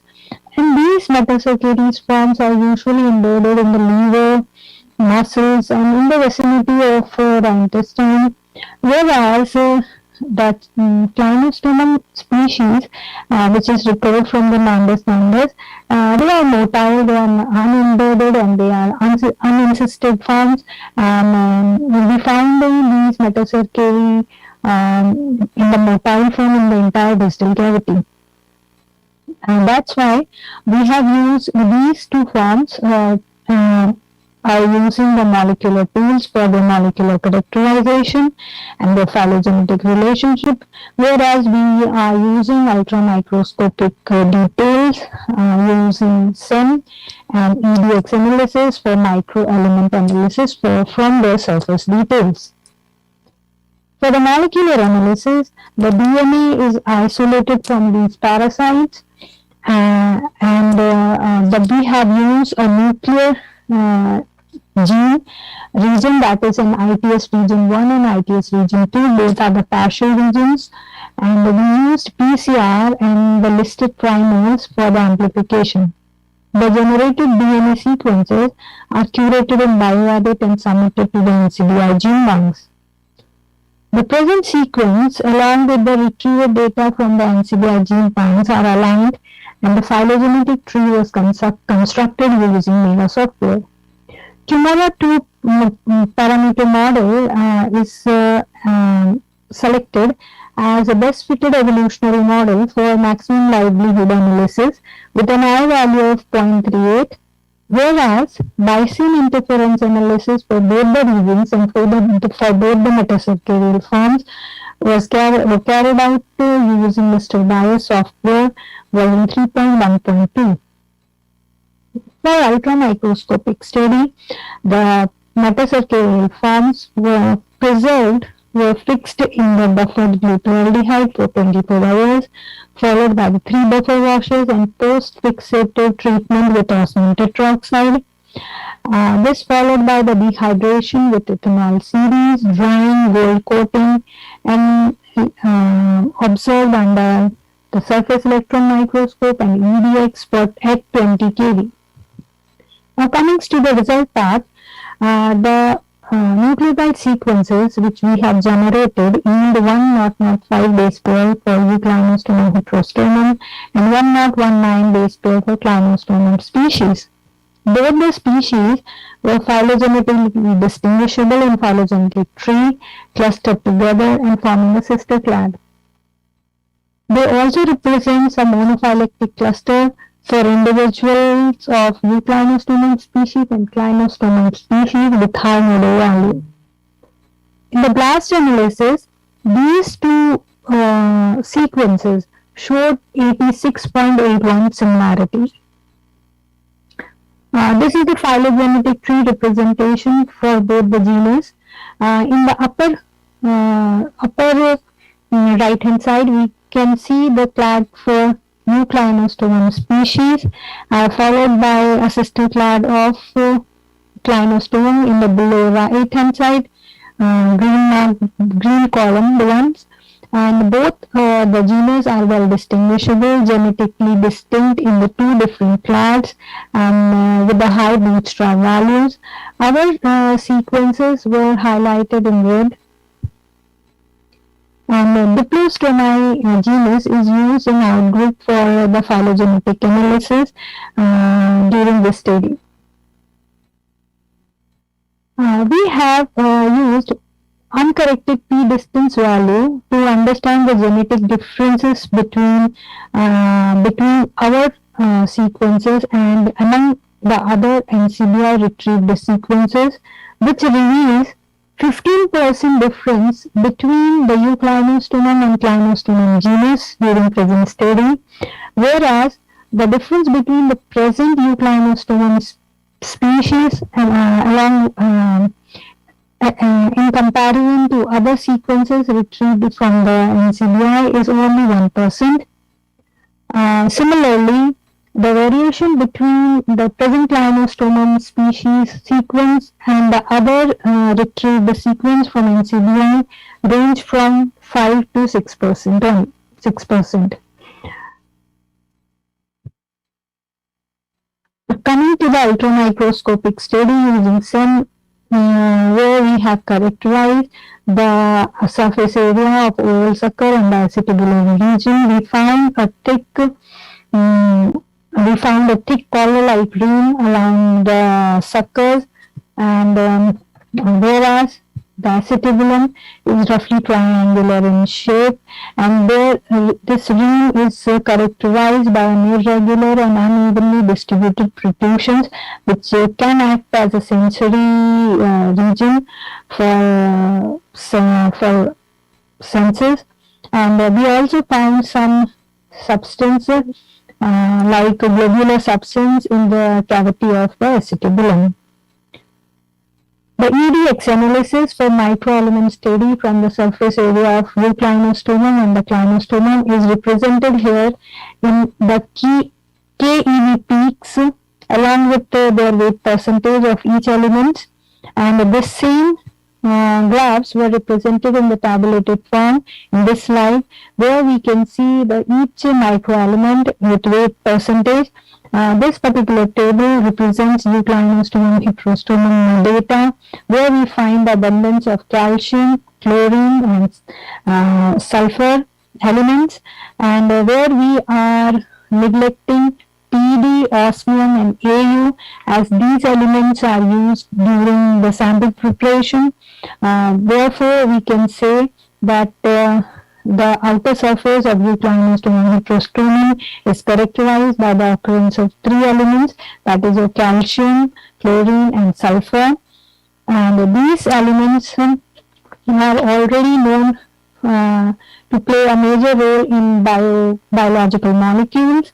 As compared to the clinostomum EDX analysis, we find that they lack the chlorine molecule. They only have calcium, which is also approximately 5, followed by the sulfur molecule, here 1.66. Here Si came only because of some impurities during sample preparation. That's why we are avoiding here also this, we are neglecting this Si element also from here.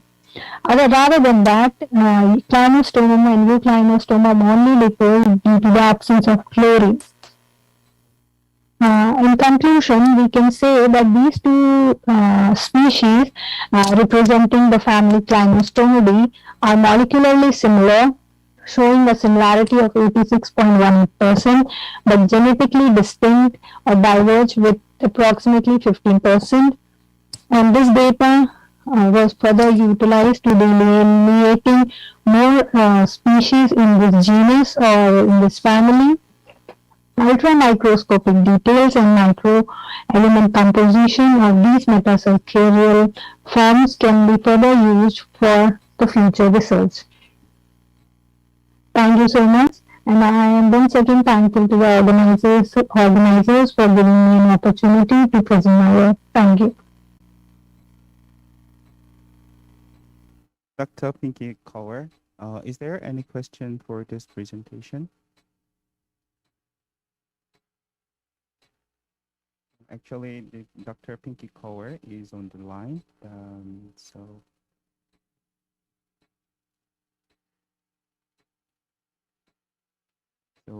first we will move to the presentation, and if there is any question, then we will gather all the question and ask you later. So for now, we are going to invite the second speaker. The name is Mr. Park Joo-hyun. He's from the Gwangju National University, and he's working in Cocoon Company. He's going to speak about the automation of parasite examination using deep learning-based object detection algorithm. Please.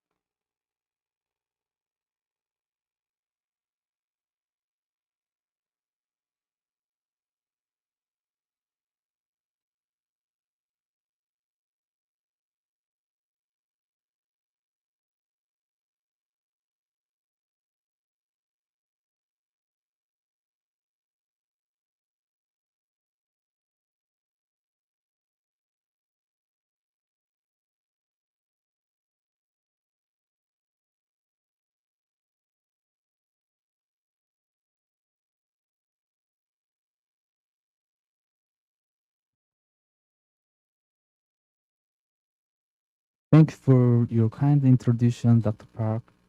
I'm Joo-hyun Park, the presenter. The topic of my presentation is automation of parasite exam using deep learning-based object detection algorithm.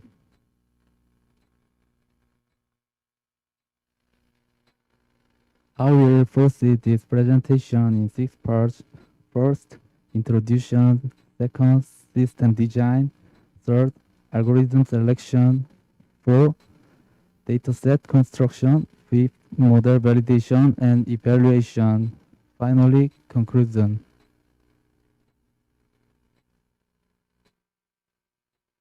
The first chapter is introduction.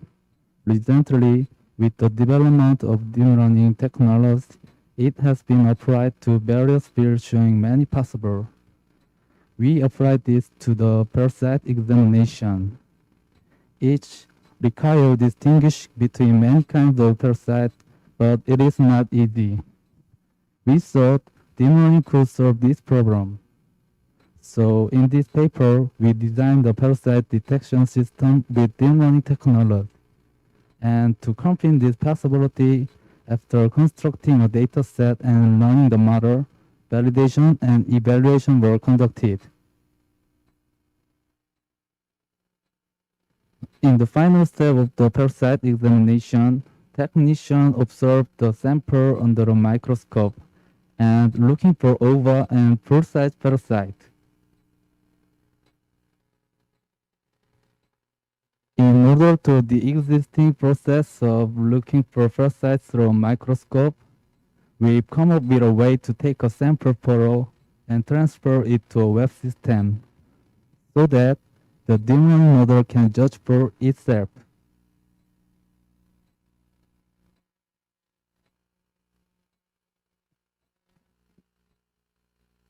The photographic device transmits an image file to web server through an API service, and user can access the web system and upload images. The submit image will be saved, and the web server will resend it to the model server.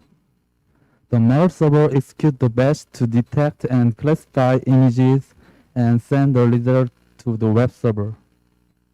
Finally, the web server saves, visualize, and display the results to the user.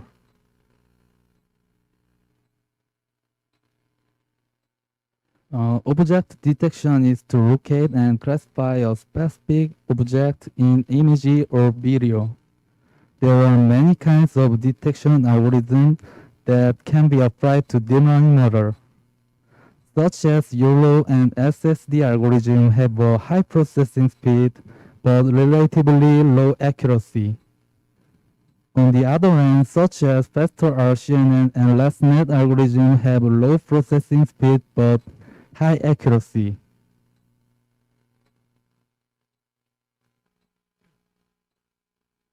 The deep learning model for parasite detection requires high accuracy algorithm for these two reasons. So we choose faster RCNN, which showed the highest accuracy in the algorithmic performance comparison experiment.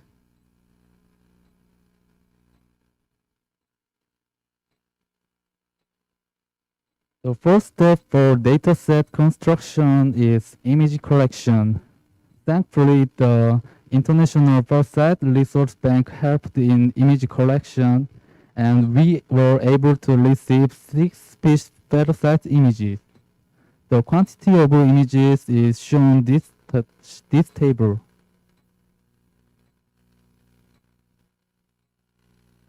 The second step is data preprocessing. When we received the image, it was too big size to training. Therefore, it is necessary to resize the entire image. The read length was reduced from 2590 pixels to 648 pixels, and the height length from 9044 pixels to 486 pixels. The third step is image labeling. We have to let the machine know what area in the image is an object and what that object is. This process is called image labeling, and it is written in an XML file. The final step is the data serialization. We convert image files, labeling file, etc. into one TF record file. The TF record file is binary data format. If data is not serialized, the performance goes bad because the codes for reading file become complicated and decoding is required every time. We apply the hold across validation method to prevent overfitting of model and generalized accuracy. So the entire data set was divided into 8 two ratios and used as training set and validation set.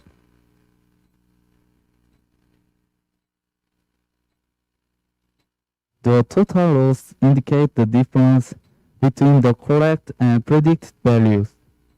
This is better as it converges to zero, and it can be evaluated that the model is well trained. The result of training the model show that the total loss converges to 0.09 after 200,000 steps training.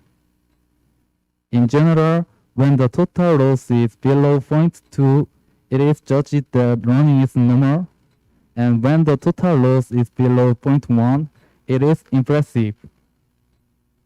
Mean average precision indicates the percentage of objects detected correctly in all detections.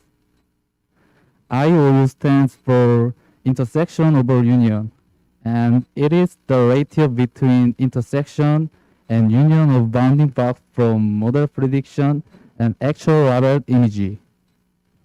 When we set up a rule for positive model prediction as above 0.5 IOU, the MAP was still above 95%. And we set up the rule for positive model prediction as above 0.75 IOU. MAP was still above 92%, which indicates that we have set up promising model for parasite detection. This is the final result of testing the model, and it can be seen that most of OVA were detected and classified.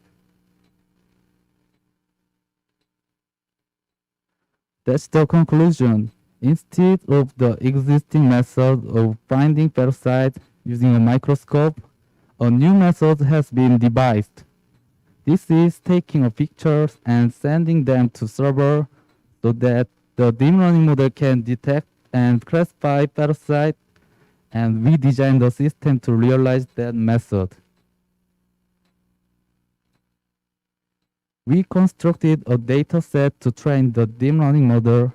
As a result of training and testing the model, it was confirmed that parasite detection using deep learning was possible. This is reference for presentation. That's all I have prepared for you today. Thank you for your time. Good, Dr. Chu Hyun, Park Hyun. Is there any question for this presentation?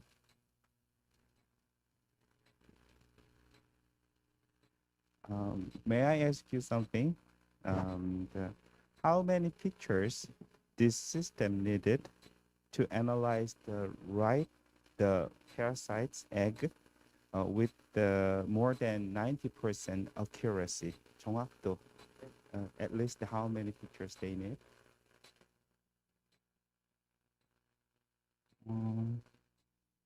Could you repeat again, please? How many pictures this system needed to analyze the right egg? 정확한 충란을 감별하기 위해서 몇 장의 사진이 필요한지 적어도.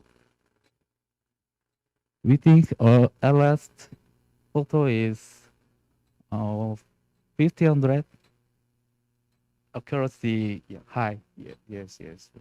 So many pictures needed for the high the accuracy. Yes. Okay. Dr. Tilak.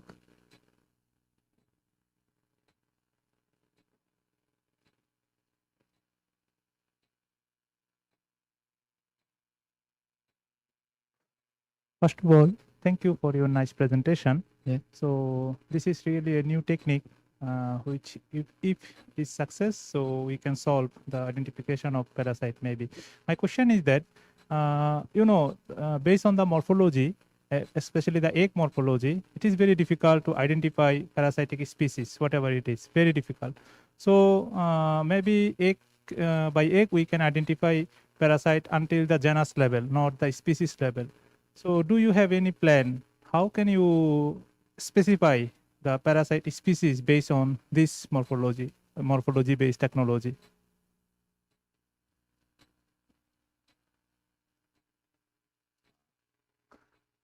Dr. Park can help to translate or something.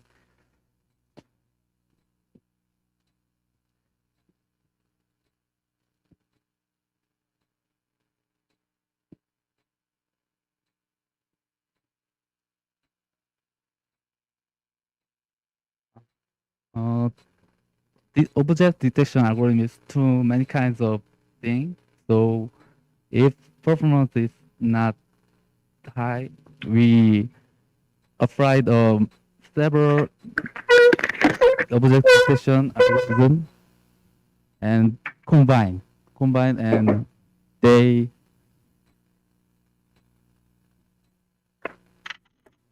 combine and that is accuracy high.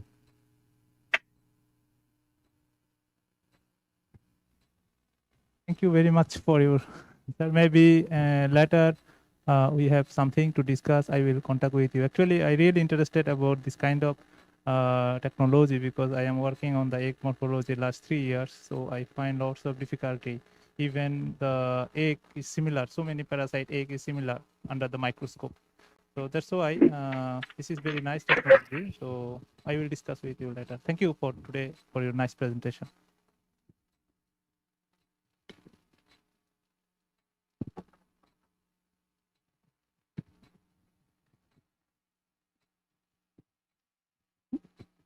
Thank you so much. And now we will invite the last speaker for this session. The name is Choi Byung-gun from company Kokun, and he is going to talk about the design and development of parasite resource banking information management system based on the case of parasite resource banking. Please.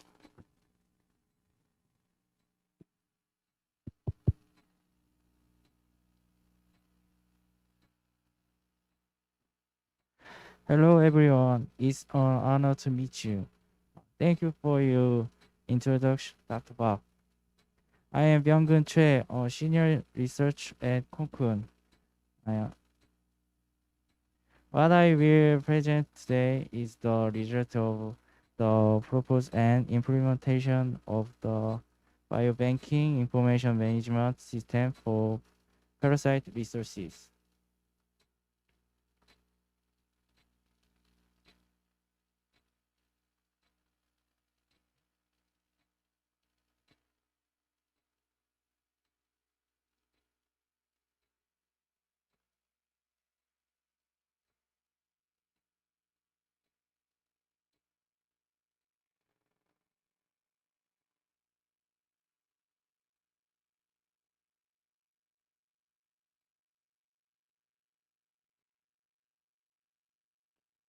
The table of contents to be announced is as follows.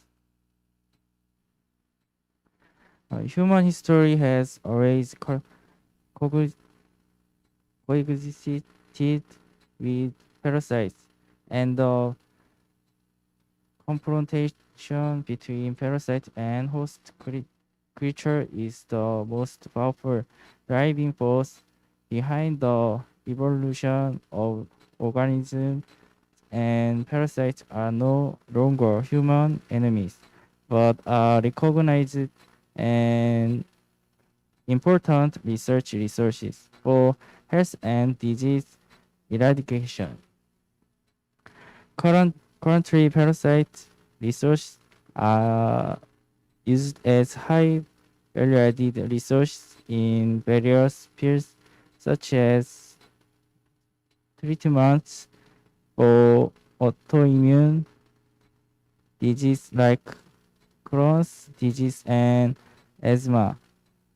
Experimental animal models, biological agents,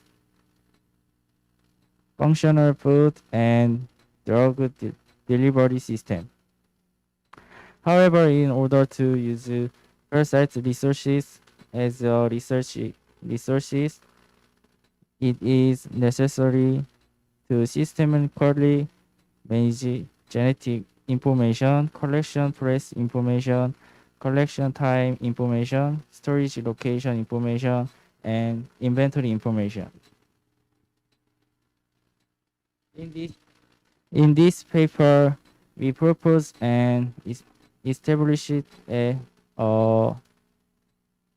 parasite biobanking information management system that can systematically manage such parasite biobanking information based on iPRB parasite biobanking process. The parasite resource biobanking information management system proposed in this paper was designed based on the parasite resource biobanking process of iPRB. The parasite resource biobanking process conducted by iPRB largely consists of resource collection, resource processing, resource storage, resource utilization, and resource distribution. iPRB's parasite resource biobanking process is shown in the figure. The follow table is a function analysis table derived by analyzing iPRB's biobanking process. The functions are largely classified into 4 categories and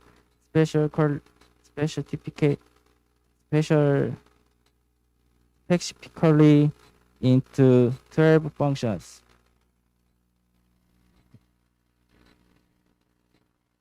The following table defines the data to be managed. There are 10 required data items, and the data elements required for each data item are the same as the data elements in the table shown on the screen.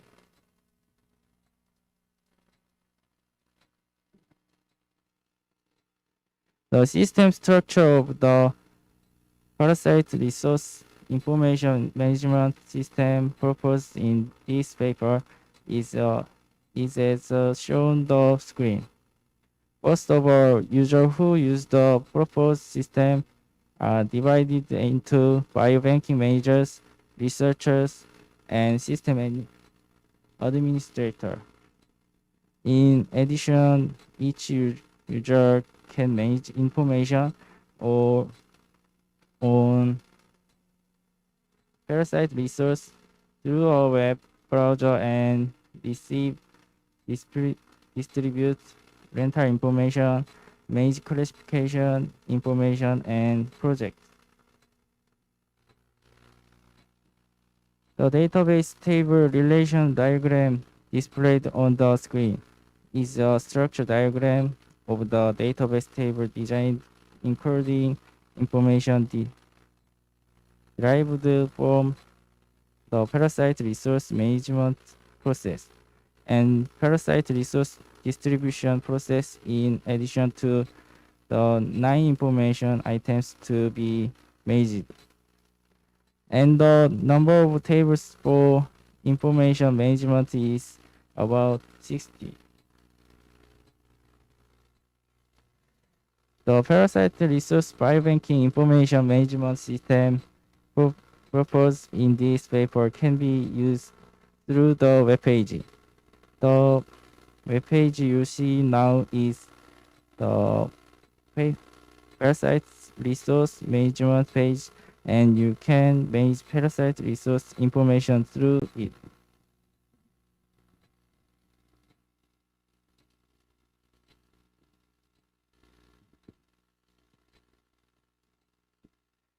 The following is the parasite resource reception and storage location management page. Through this, the parasite resource storage location can be registered in the system, and the registered parasite resource storage location information can be managed.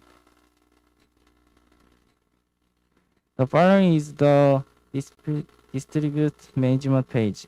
Through this, you can manage the information on the distribute of parasite resource. The following is the taxa management page of the parasite resource. This allows you to manage taxa information for your parasite resource. The following is the project information management page. This allows you to manage information in your project.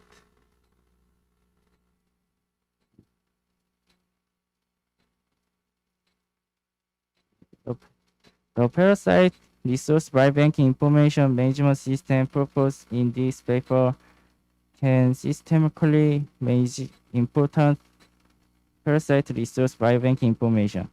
And if data is continuously accumulated,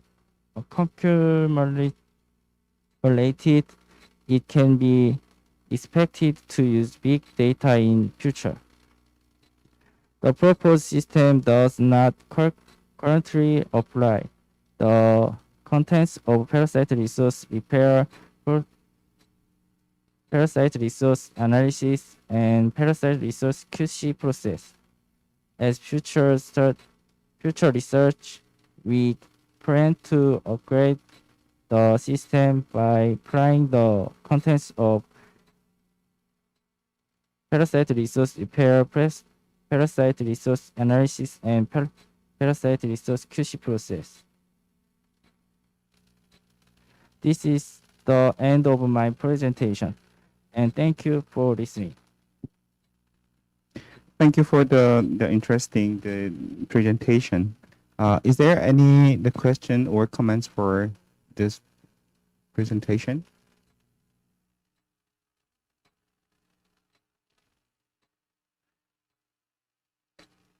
So for now, anybody who want to leave the message or the comment or question, please send the message to us. Then we will deliver to the speakers. So now I'm going to close this session. Thank you.